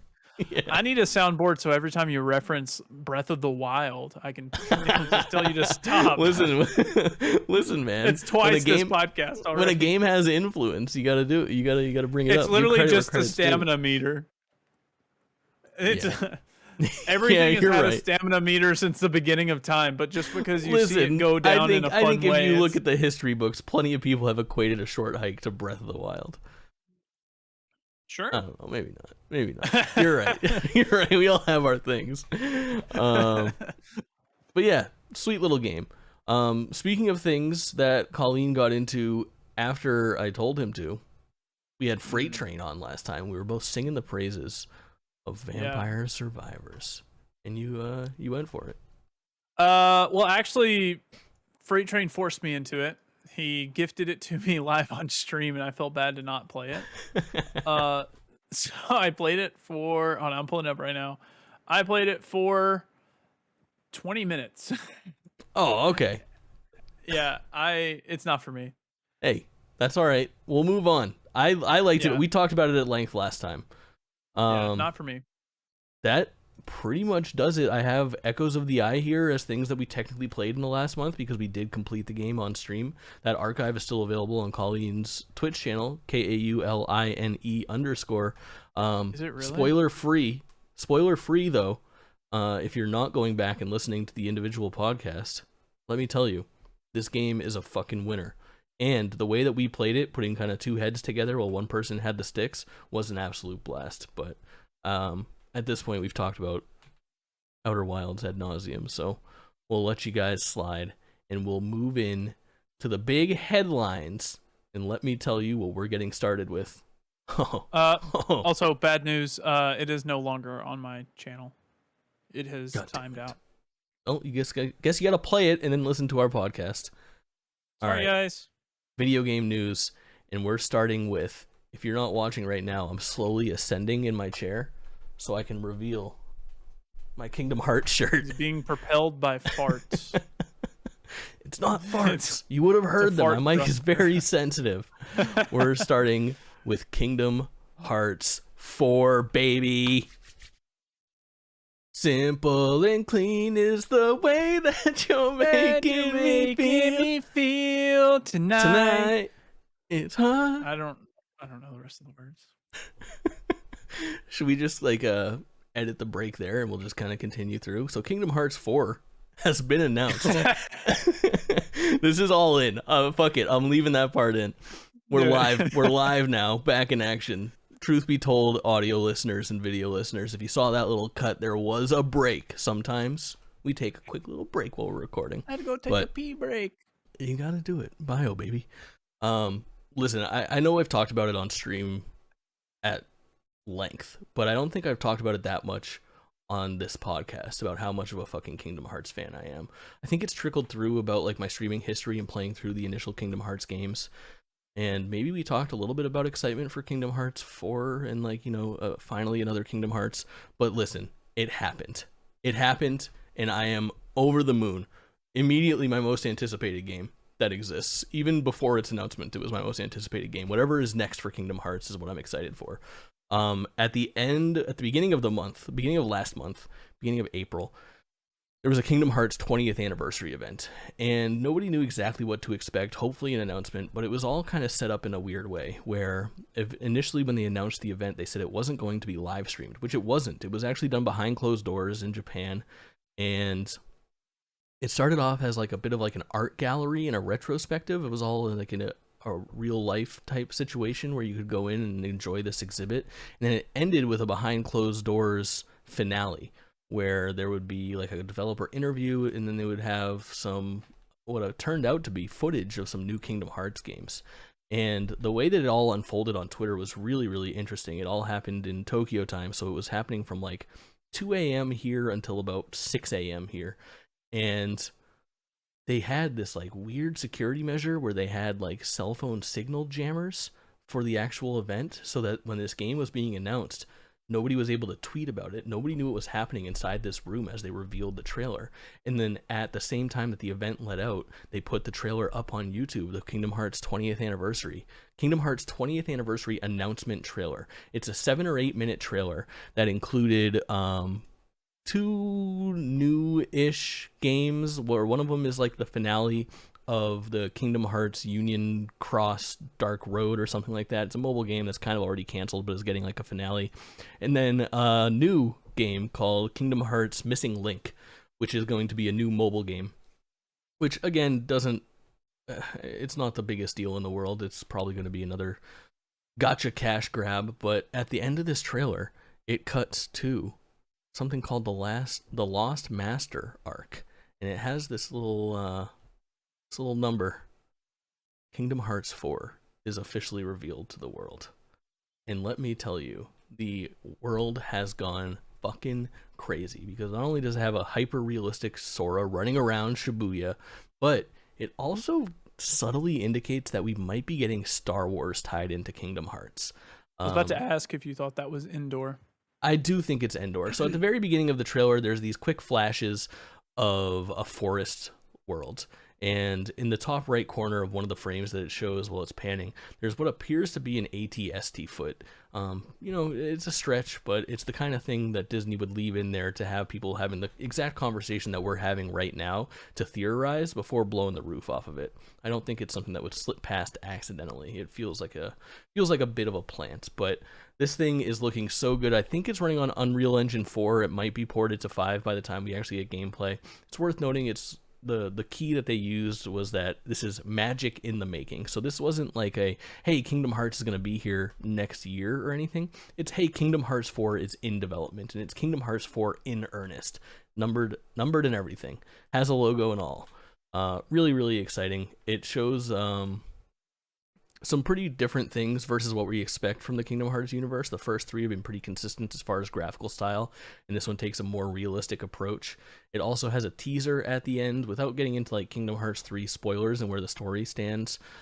Sora, Donald, and Goofy are separated from each other. Donald and Goofy are together. Sora is in a different world or universe or something along those lines. And it does have Donald and Goofy back in action with presumably Hades there at the very end. It's a trailer that has kind of more questions than answers, but I think the coolest part about it is that not only was this an announcement trailer with a bunch of actual like CGI cutscene, there was fucking gameplay in this. This thing is further along in development than I think a lot of people expected. So it feels like the 15-year gap that we had in between 2 and 3 will not be nearly as long between 3 and 4 here, which is just beyond exciting. I couldn't be more thrilled, to be quite honest. Colleen, you have no interest in Kingdom Hearts? Not a Kingdom Hearts guy, but I did look up the picture of the AT-ST foot because I didn't notice that. I saw the trees and everything. Yeah. But yeah, that totally looks like AT-ST foot. I'm looking at pictures of AT-STs right now. It looks like the backside of an AT-ST foot. Yeah. I think it's a pretty good guess. If you look at like the first 2 Kingdom Hearts games, both came out within like a couple of years of each other, and it was all the standard Disney fare. And then Kingdom Hearts 3 peppered in the Pixar universes was their big claim to fame. So you were running through like the Monsters Inc. factory and the Toy Story world and Pizza Planet and all that kind of stuff. And Pirates. Pirates has been in all 3 of them, in fact. Oh, really? I didn't know that. Pirates has been in 2 and 3. Oh, I didn't know that. Never mind. Yeah, really, really cool. And then now I think it would be the next logical step, and I'm not sure if it's just Star Wars. I think Marvel would make sense for this as well. I'm not sure how that will all work out, but interesting to see what's next, and just so fun to have this in my head. I'm beyond excited that we're getting new Kingdom Hearts, baby. It's all fucking happening. That's awesome. I'm really happy for you for that. Now we just have to hope for a Sly Cooper. I know. Man. We're all fishing our wishes. Maybe this is the year. It feels that was my obligatory Sly Cooper mention this That's podcast, right. Yeah. So. We've been off of it. You'll have another opportunity when we look at games that are coming out next month, because I'm going to recommend something to you based off of Sly Cooper interest. But we can move on from Kingdom Hearts. I'll spare you all. Truthfully, there's not that many details about the game outside of the trailer, so it's worth looking at the trailer. If you're a Kingdom Hearts fan, you're in. If you're not, you're out. I don't think this is going to sell anybody on it. It's possible that maybe it brings over Star Wars fans, depending on the implementation there and how they market it. But I think it's an exciting time to be a Kingdom Hearts fan. That's for sure. Let's get into some more interesting developments. Remedy, the busiest fucking video game company on planet Earth. Yeah, it's kind of insane, isn't it? Dipping their feet into Max Payne 1 and 2 remakes. Not remasters. Remakes. Remake. They're very clear about that messaging. Max Payne came out in like 2000 to 2002, I want to say. I will say. Sure. Do you know why Max Payne is famous? Because you could jump and shoot. It was 2001, by the way. 2001, nailed it. You could jump and shoot. Jump and shoot? Anything more specific? Are you trying to look it up right now? No, I was just looking at a Max Payne release date. Max Payne was the first video game implementation of bullet time. Okay, can you explain bullet time to me? Bullet time I always hear that. What does it mean? Bullet time is something you've experienced so many fucking times in video games. Is it like not even necessarily... Yeah, somewhat. It's not even like necessarily like tied to bullets anymore, because like Uncharted does it a lot when like things will have like a context sensitive, like you hit X to jump and it kind of goes slow motion and then you have to press square, like an active time thing.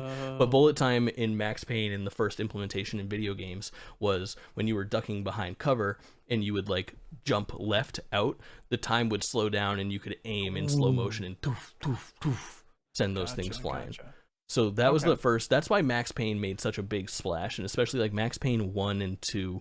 Max Payne 2 got pumped out like the year after Max Payne 1, and I think it's a drastically lesser project that doesn't reinvent the wheel that Max Payne did. But Max Payne 1, being like a big deal back in the day, is completely warranted to have its time in the spotlight, because it really did do some things for video games that I think obviously, case in point, is a little bit lost on a generation for something that seems to be such a standard in video games these days, and has been done better since, all things considered. Was a fucking pioneer in what we know as like third-person action games today, especially shooters. Dude, these games actually look super good for the time too. They were so much fun, and they were super fucking like dark. It was like a noir mystery crime. Yeah, just story. The graphics look really good. Yeah, it checked out, and it was like in a post GTA world. It had the Rockstar branding on it, so everyone kind of knew it was going to be this gritty kind of gruesome tale where they wouldn't be pulling punches as far as themes go. And like the original hook for Max Payne was like, this guy's like fucking wife and kid got murdered, and he's on like a revenge trying to figure out who did it. It's I mean, I haven't played it in 25 years. John Wick? At this point. Yeah, something like that. Preceded that for sure. But I mean, it's been 20 years since I've really played these games, but they were really, really good back in the day. And Max Payne 3 is a whole different conversation. I'm going to play that game soon. It's backlog season. I want to play it again. I'm excited to do so. But what do you know about these remakes, and what do you know about Remedy, fucking the amount of stuff they have in the work right now? So Remedy, they're known for Alan Wake, naturally, Quantum Break, kind of rhymes, Control, most recently, and then they had Alan Wake Remastered here recently, which Keep in mind, remastered versus remake. Remastered was just like an up-res of the original Alan Wake. They also patched out some like promotional material that they had in there. Um, so they're very clear about the remake messaging on this. So it's going to be like a ground-up remake. Yeah. So from my understanding, Remedy is working on Max Payne 1 and 2 remake. It seems like they're going to come together, like Yeah. Yeah. It's a single package. together, like a single package. Yeah. Yep. They're working on Alan Wake 2, which was revealed at the Game Awards last year, which That's right. I was at. Humble brag. The show brought to you by Jeff Keighley, friend of the show. Thanks, Yeah, Jeff. thank you, Jeff Keighley. Thank you. I imagine they have to be working on a Control sequel. They're also I think they that's just official. recently. I think they're officially working on a Control sequel. I think so. It's not on their website, but I think so. And then they just recently put out Crossfire HD and then the Crossfire X story mode. Yeah, it's a mess. And then they actually have a separate team called Vanguard. You can see it on their website. Vanguard is their AAA multiplayer based team. Yeah, this is their games as a service effort, I think. Yeah, so they're working on some sort of multiplayer game. So they've got tons of stuff in the oven right now, which Becoming a fucking household name, as they should. They're a talented studio. Yeah, it's really really good. I really enjoy their games. And this is I enjoyed. Yeah, this is an interesting one that they're working in conjunction with Rockstar on these, who owns the rights, I believe, to Max Payne. You kind of know what I think might have happened. Rockstar was looking at remaking Max Payne, and then they put out the remaster for the GTA collection, and they were like, "Oh my god, this was terrible. We can't do this. This was anymore. a train wreck. We have to put It's not a Remedy bad on theory. this because they were their games in the first place. Who better to remake them, right? So I'm very very curious about how this is going to go, and when the remake comes out, I'll play them. I'm excited for it because I want to experience Max Payne in the best way I'm possible. definitely all in on those. That'll be covered in GameList in the future, no doubt. Sure, 100%. Along with Alan Wake 2. Yeah, Excited for that one. for sure. All right. Alan Wake 2 is supposed to be much more survival horror than the first one. I've actually never finished the first one. I need to go back and finish it, but it's too scary for me. You won't be scary. That's okay. They're both. That's why I'm too here. Scary. That's true. I got somebody else to cover that. On a much more lighthearted note, Sega. Listen, no official reports on this. This is all kind of rumors, but confirmed from a couple different sources. The initial rumors was that Sega was working on something called a Super-Game, a AAA title where Sega's been not phoning it in. I mean, they have like Yakuza, and I think they have Atlas under their belt now, so like Persona is them as well. Like it all kind of counts towards like the Sega thing, but Sega hasn't put out a AAA title in a long time, if we're calling a spade a spade. I mean, I think Yakuza Like a Dragon is starting to get there. It might be like their biggest thing that they've put out in a long while. Persona 5 Royale is big. They're taking those steps, but they haven't been developing games as such either. These are by and large games that are on a somewhat smaller budget despite seeing their success. And the initial rumor was that they were working on a Super-Game. Super-Game is their internal term for their AAA games as a service game, something that can, in their words, compete with a Fortnite style game where it lives, it breathes, it's got downloadable content, it's a game with good bones that can be expanded upon. It was then revealed that Super-Game is not a single game, it's a new mission that they're undertaking, and that they're developing 4 different Super Games.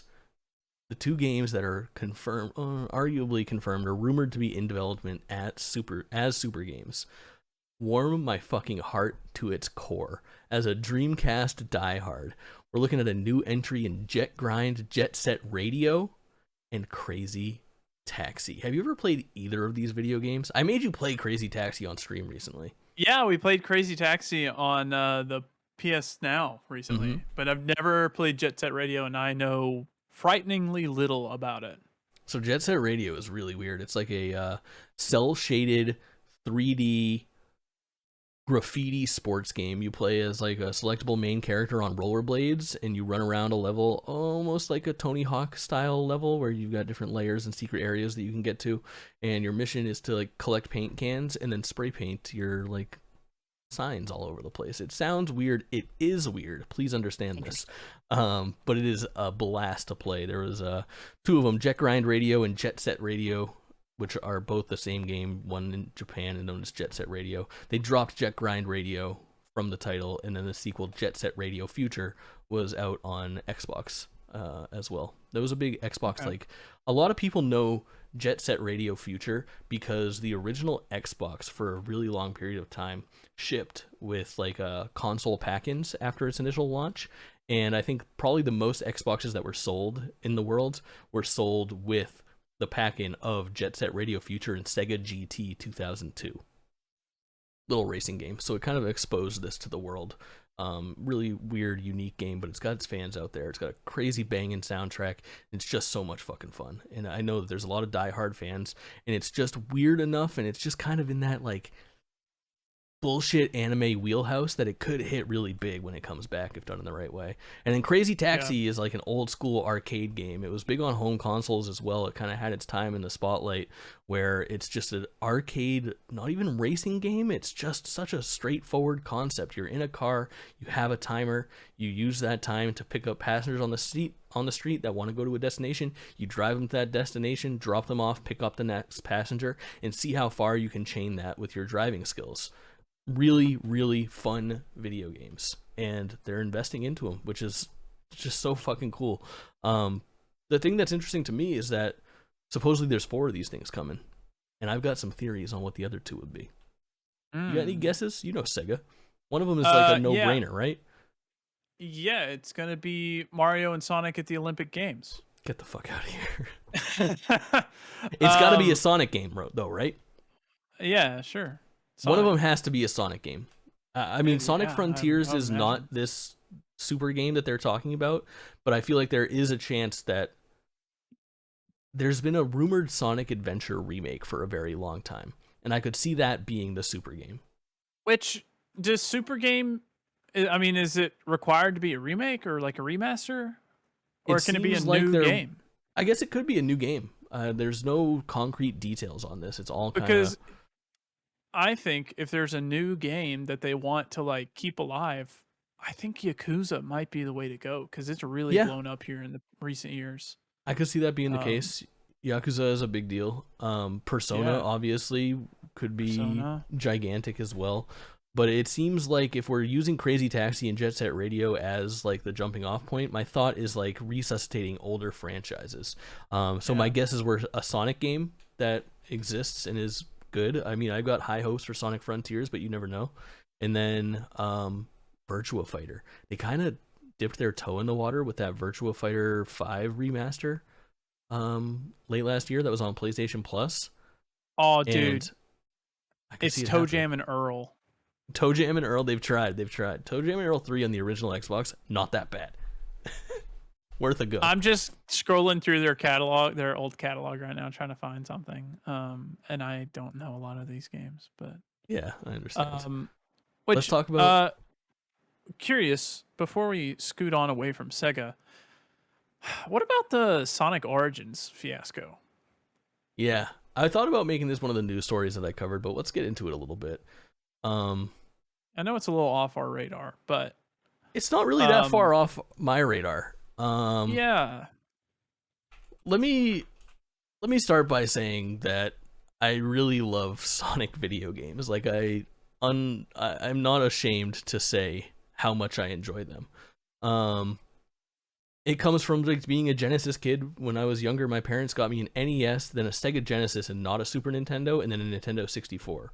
So I kind of had the best of both worlds. I got some Mario and I got some Sonic into my life. And I've played I think every fucking Sonic video game that's ever come out. And what Sonic Origins is it's Sonic 1, 2, 3, and Sonic CD remastered and bundled into a package. It should be a very straightforward deal. And instead they decided to needlessly complicate Sonic Origins as just the most absurd package that has ever been created.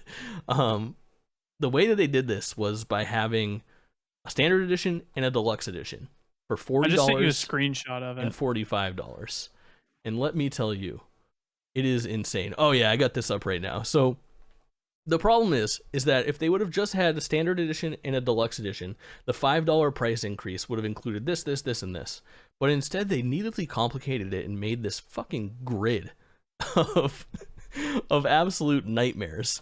That I do not understand it to this day. It's not that. It's needlessly complicated is the thing. If you're not familiar, just go to origins.sonicthehedgehog.com and you can look at their official messaging as far as like when you click pre-order what they want you to buy. And it's just so needlessly complicated and stupid. And honestly, they're charging $40 for 4 games that have been available on so many different consoles in so many different ways. The remaster is not that impressive. It's not like it's getting rebuilt from the ground up. It's slight enhancements. And then they're calling these things for like features from like the standard game is just like main game.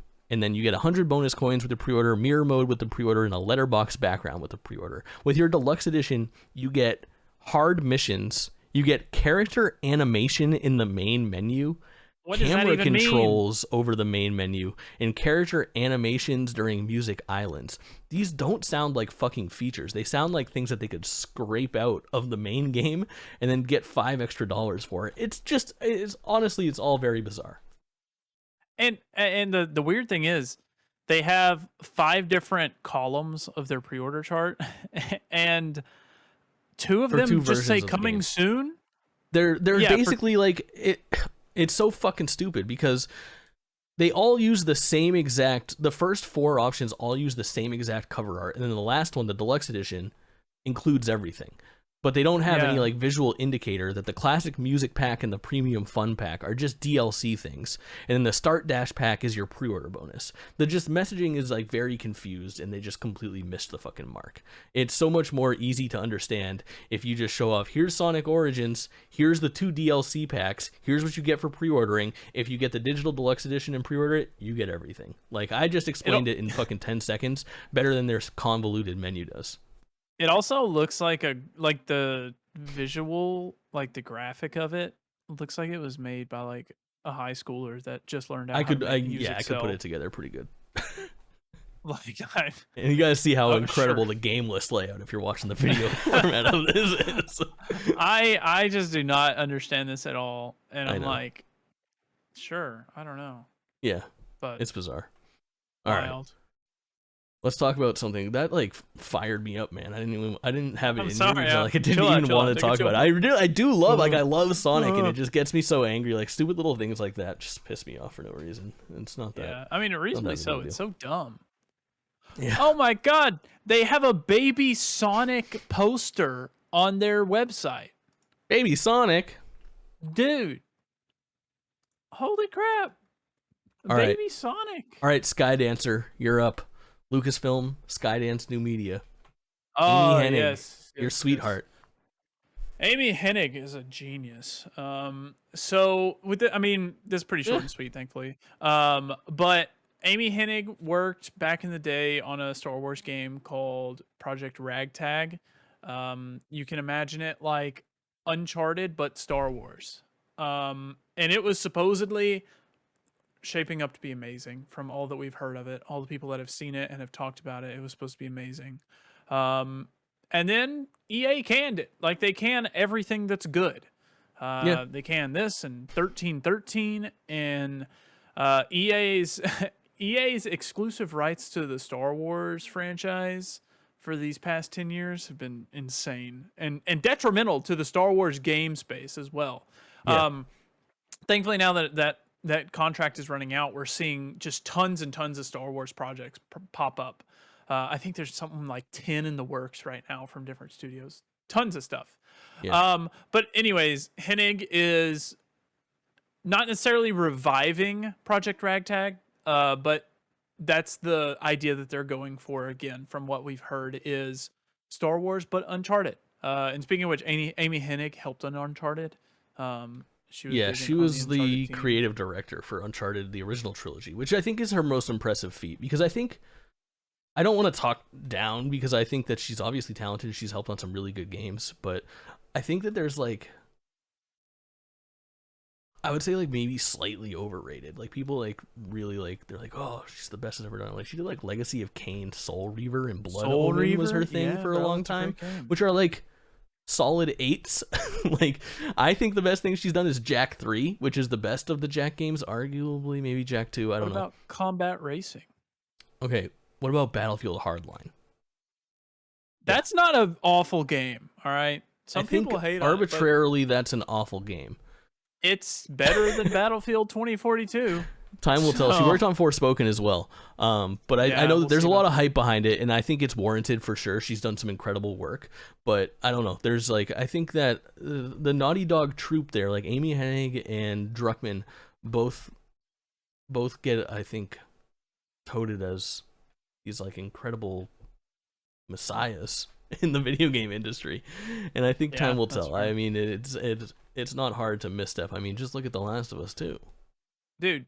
Hey, That's a little Chill it, chill that's a it, chill little it, chill it. jab. I thought you were gonna let me just All get right, away with that one. I'm signing off. I'm signing off. See you guys. She worked on Electro Cop in 1989. Oh, That's yeah, that's the best game ever made. we love that one. Electro Cop. No idea. But yeah, it's exciting. I want Star Wars Uncharted, of Yeah. course. Why not? Understandable. So Understandable. All right, I said I wanted to dig in a little bit more to a true nightmare. all right, let me get my pillow ready. I'm gonna go really slow on this. No, I'm just kidding. I'm gonna speed right through it. Nice. So it's just like a funny thing that happened. Let me explain to you a little bit about Final Fantasy XIV housing. It's an MMO. Colleen's falling asleep. Sorry, I dozed All right, off there. it's an for a second. MMO where you can buy a house with in-game currency. You can't spend real money on this. You have to earn this currency in-game. But there's a finite amount of houses that you can purchase. And the problem that's occurred over the past years is that on each server that you're on, there's only like maybe like 1,000-ish, less than 3,000 houses for all of the people that play on these servers, which are tens of thousands of people. And what happens is that basically on all of these servers, these houses are sold out. If you don't log in for like 90 days or something like that and go into your house, then your house is forfeit and it goes up for auction.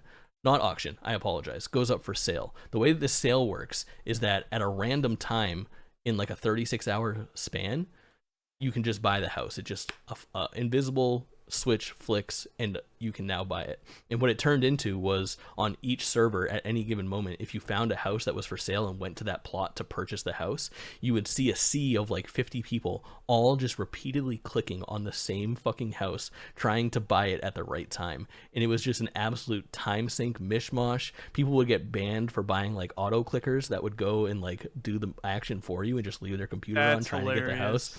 It was a nightmare. So they said, we got to fix it. We got to find a way to make this more fair. So in addition to opening up a couple more housing plots, it's still far from a fix. They introduced an auction system. So they said, hey, now instead of everybody sitting there and waiting, all you got to do is go pick the house that you want when it's up for sale, put your name into the auction, we'll take a down payment. If your number gets drawn, the house is yours. We'll keep your payment. If not, here's your money back. Go try again at the next auction. Seems all well and good, right? So they go out and they implement this new feature. And it's like a 3-day opportunity for you to go and put your money down on a house that you'd like to go. You can only pick one option. And then the 3 days goes by and the switch flicks and it's time to find out who won the house. And there's a gigantic issue. So what happens is all of these people that put down their money on the house have a RNG number rolled. So what you would expect, what seems like a very simple problem is actually very complex behind the screen. But I'll give you an example of what happened to me. It was myself and 2 other people rolled to get this house. So there were 3 entries into the plot. So what would happen is they would probably roll a die or there'd be an RNG of 1, 2, or 3. Whoever wins gets the plot, right? Super straightforward, super well and good. What happened on my plot was that this thing rolled a 0. So what happened was that there was an extra variable where for hundreds and hundreds of plots that went up for sale, nobody won the auction and everybody's money got tied up.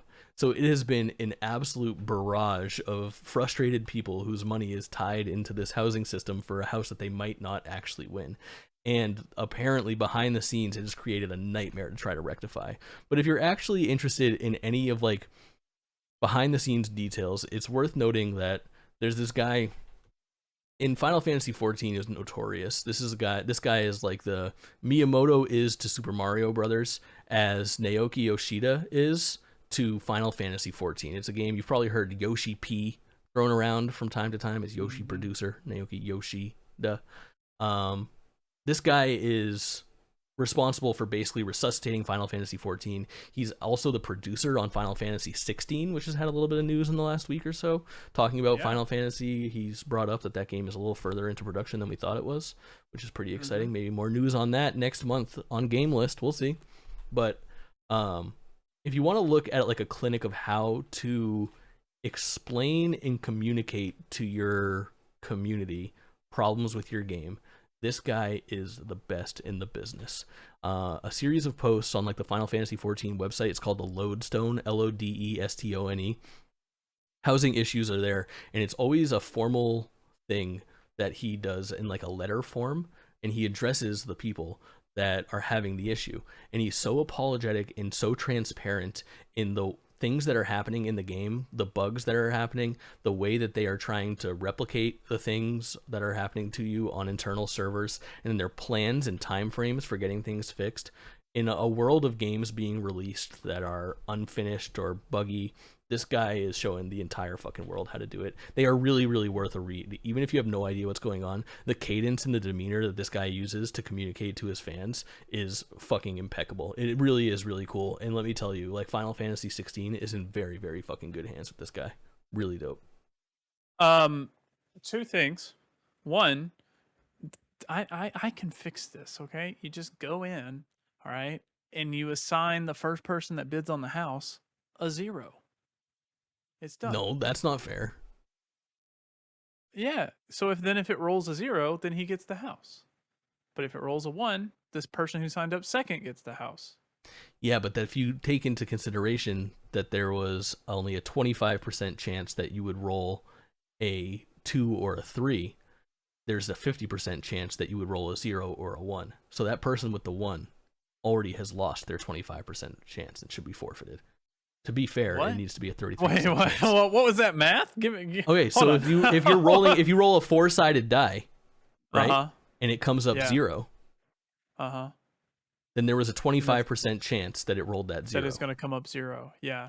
So there's a 25% chance that it will roll 1, and a 25% chance that it will roll 2, and a 25% chance that it will roll 3. So if you assigned that 0 a 1 instead of a 1 that already had a 25% chance, then they have now gotten a 50% chance against the 2s and 3s that have a 25% chance. No, I'm saying it's labeled, people are labeled 1, 2, 3, 4.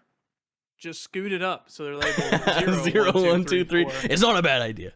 It's not a bad idea. So then if it rolls a 0, it's just there. But a really funny, weird little fucking problem, and a wild time. 2, you say he's good at communicating with his like community, which is great. But I don't remember if you remember a while back. I don't know why this popped up in my head. You know the game Scorn? It was like a Kickstarter game that like is it Xbox a VR game helped. No, it's like a horror game that's like organic techno stuff, like all the doors and stuff. I don't think I know. Organic. Well, anyways, the producer, like the studio, they put out a statement. They're like, all right, this game's taking longer than we thought it was going to take. You guys just need to chill out and we'll get it out when it gets out. Just leave us alone. And like everyone was so pissed about that message that people also in the message, they were like, and if you're not okay with this, feel free to refund the game. Everyone was so mad at that message. They just had a mass influx of refunds because people were pissed because they were just being jerks about it. I do remember hearing something about that.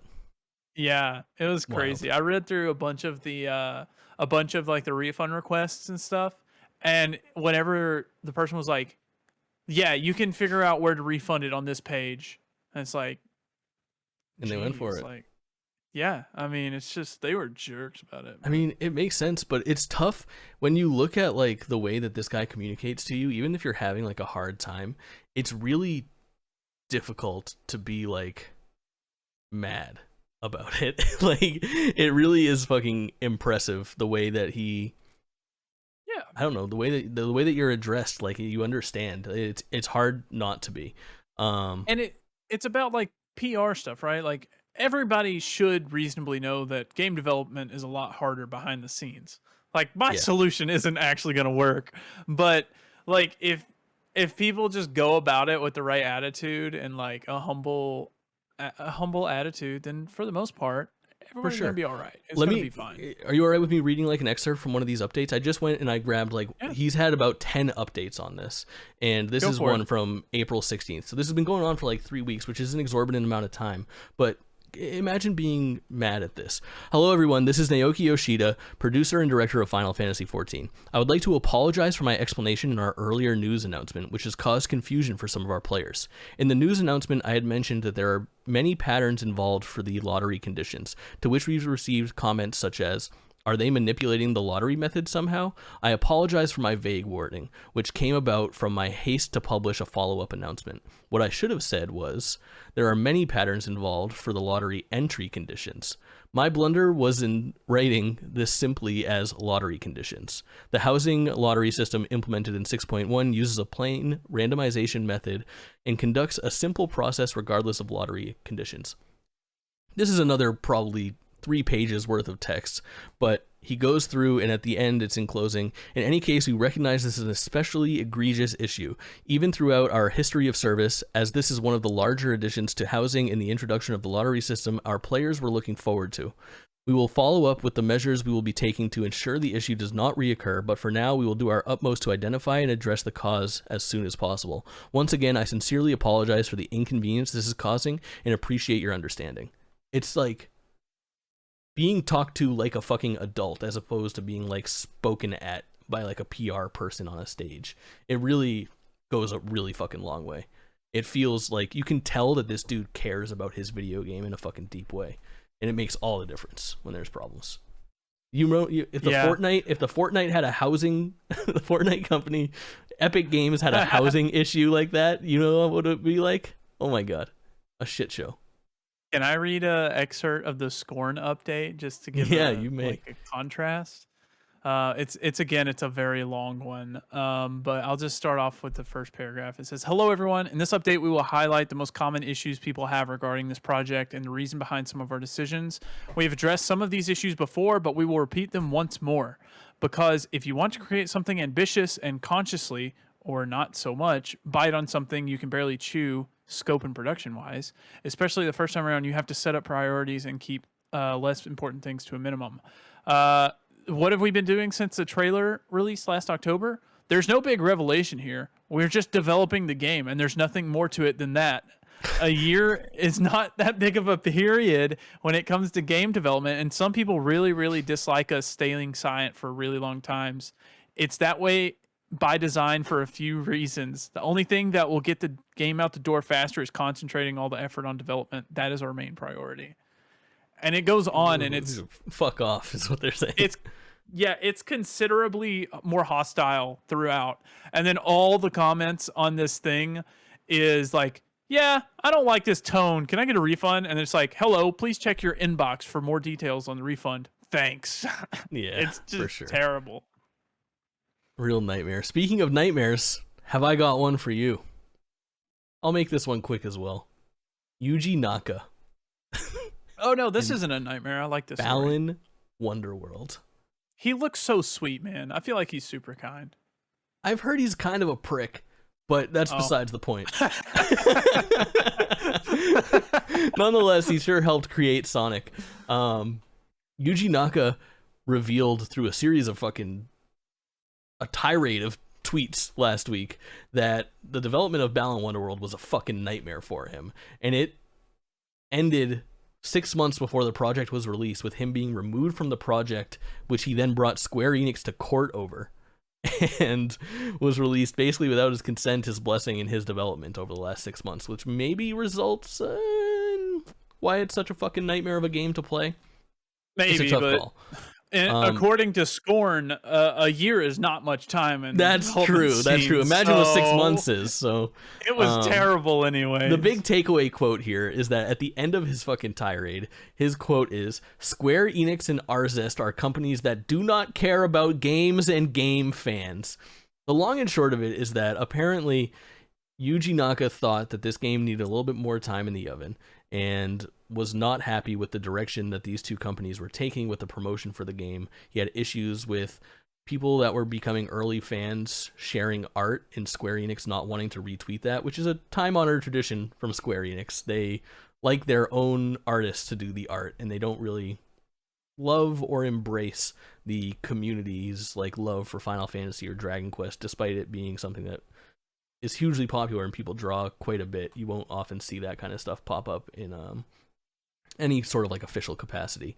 But there was also an issue with like the music in the game, where the original composer made the theme to the game, and then instead of using that theme, they brought a YouTuber's rendition of the theme into the game's trailer, so that there was basically this guy had been hired to create the theme, and instead he was kind of credited as like a ghostwriter of the theme as opposed to using like his original version, which really rubbed him the wrong way. So he wanted more time to develop the game and more creative control over it, and realized he wasn't getting it. They didn't like the way that he was handling it, and they pulled him off the project, and he brought him to court.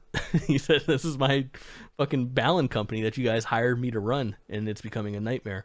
And there's, stunningly small details. There's been no comment from Square Enix whatsoever, just him kind of popping off. But really, really weird series of events that transpired, leading to a pretty mediocre video game, which I am now extremely interested to try.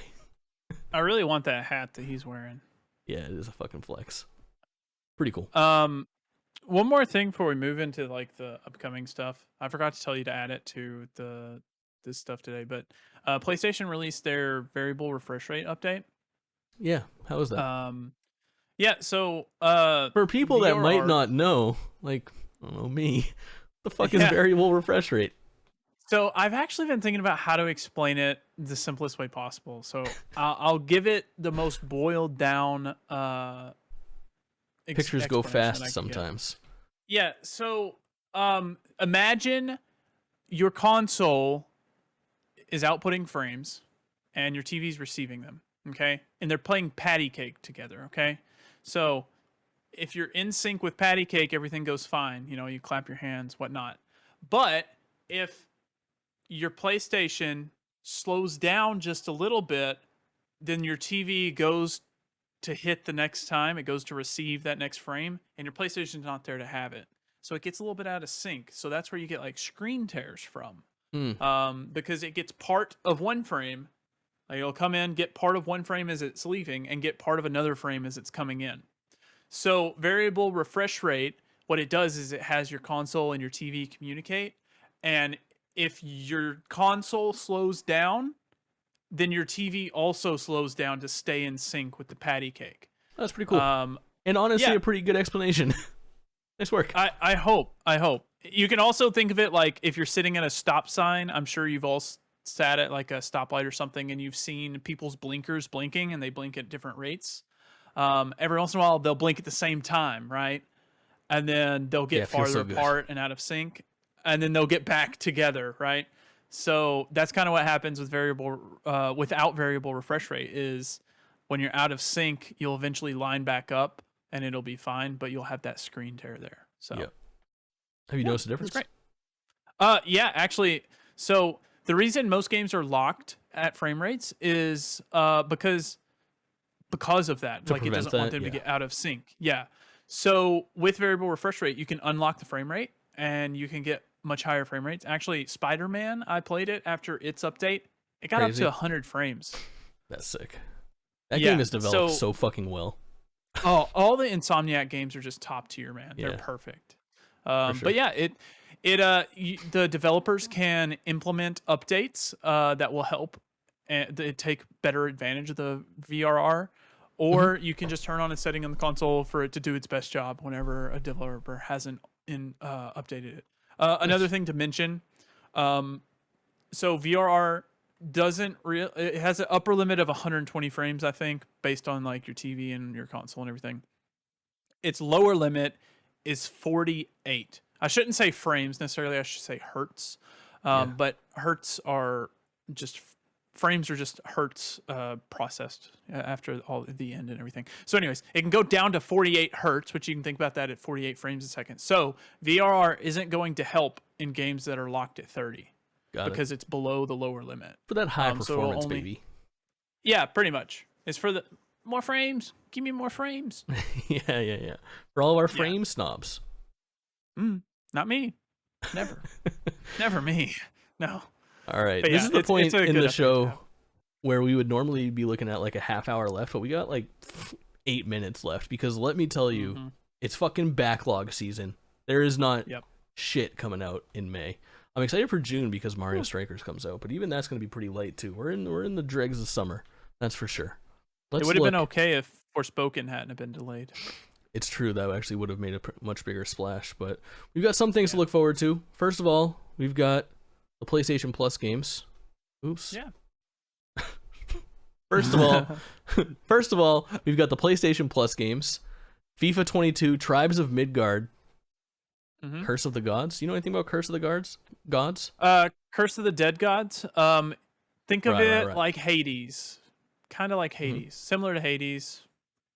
That's a solid game from what I've seen. Tall order.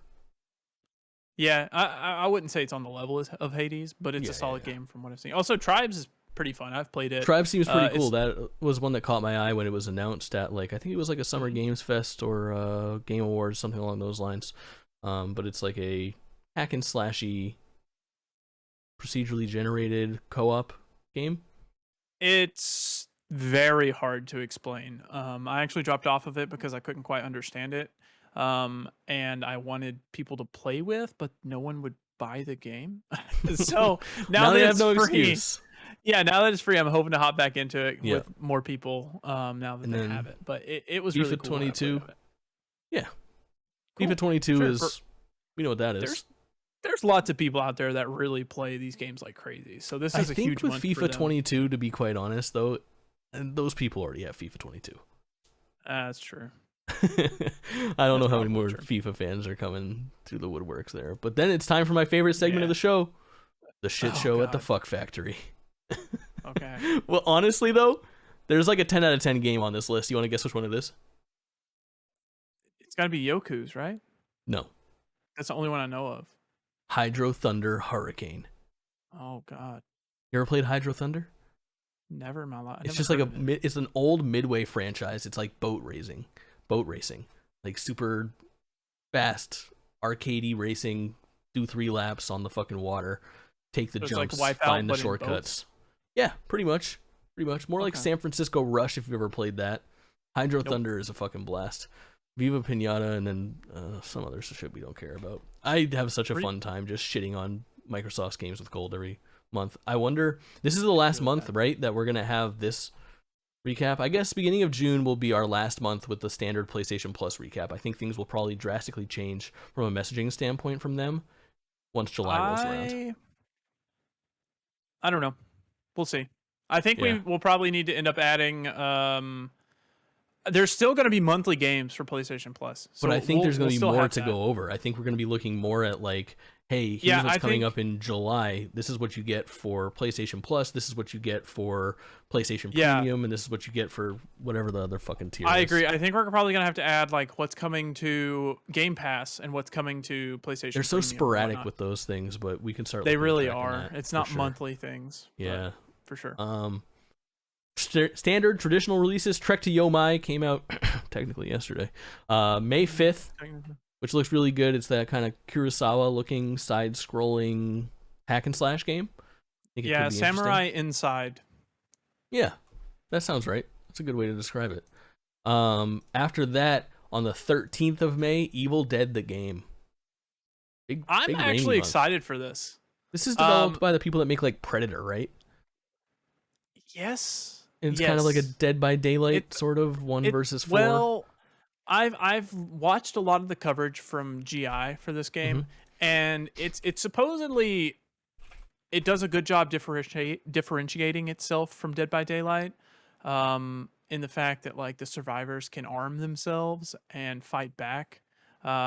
It's supposed to be actually really fun, and I'm gonna check it out for sure. There's also like offline mode where you can play with bots.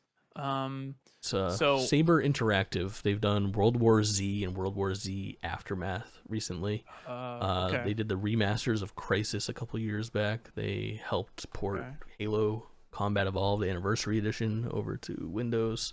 The entire Okay. Halo Master Chief Collection over to Windows. So this is a big departure for them, actually.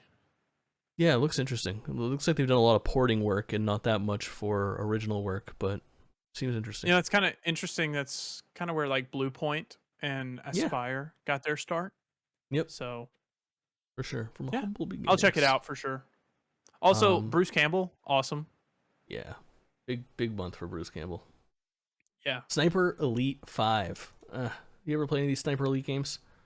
No, I haven't, but I'm kind of a sucker for World War II setting here recently, so I'll pick it up probably, try it out. I've never had an interest. I'll, But that comes out May 26th. Yeah, I've never tried these games. I just want to try them. I think this is probably the best time to try them. That's fair. Last game of the month, the most important release is the fucking remake of KO the Kangaroo. I think it's KO, like KO. He's a boxing kangaroo. KO the Kangaroo. 3D action platformer, Dreamcast era. Honestly, go check out the fucking trailer for this game. It looks way better than it should.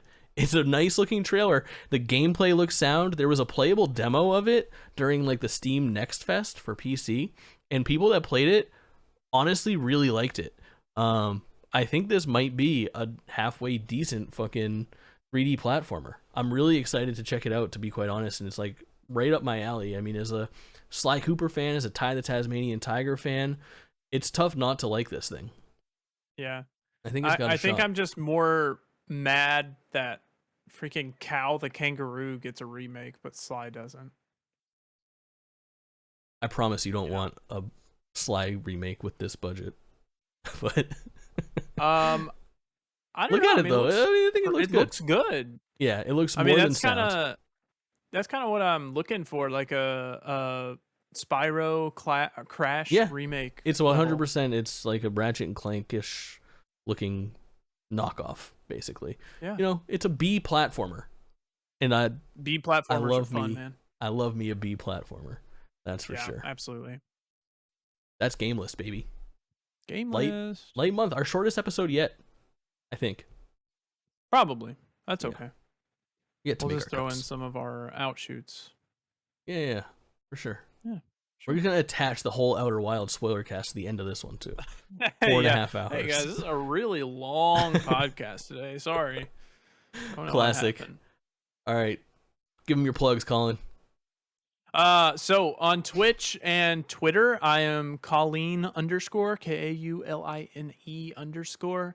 And then on YouTube, I'm just Kaulin, KAULINE. If you find one of my socials, you'll kind of find all of them because they're all linked together. So I'm Jake Twitchin, and I'm Jake Twitchin fucking everywhere. Real easy to find me. Yeah. Please like and subscribe and rate our podcast. I think I made a plea last time that I was like a really good call. If you found us in one place, if you found me, go find Kaulin. If you found GameList, go find me. Any sort of combination of just going and clicking our link somewhere else, please do it. If you hit a 5-star review, if you leave a comment on YouTube, if you just give it a fucking thumbs up, you tell a friend, you're doing us a big service because, listen. Huge. At this point, looking at the numbers between our podcasts listeners and our views on YouTube and like the circles that we're in and where this thing is put out, this thing is a little bigger than I think we both thought it would be. I think we're pulling in, like, at this point, to be transparent, we're pulling in at least dozens of listeners, and I think honestly probably around 100 at this point, which is super impressive that many people are clicking through and listening through between all the platforms. So we appreciate anybody that's lasted this long into our little podcast and come through every month to hear what we're doing or pop in on our streams. Makes a big difference. What am I forgetting to talk about? Truly means a lot. Anything I'm forgetting? I don't think so. Probably. We'll figure it out once we end the podcast. Yeah. Just add it in the comments if we forgot everything. Yeah. Let us know. All right, everybody. Thanks so much. Bye. Bye.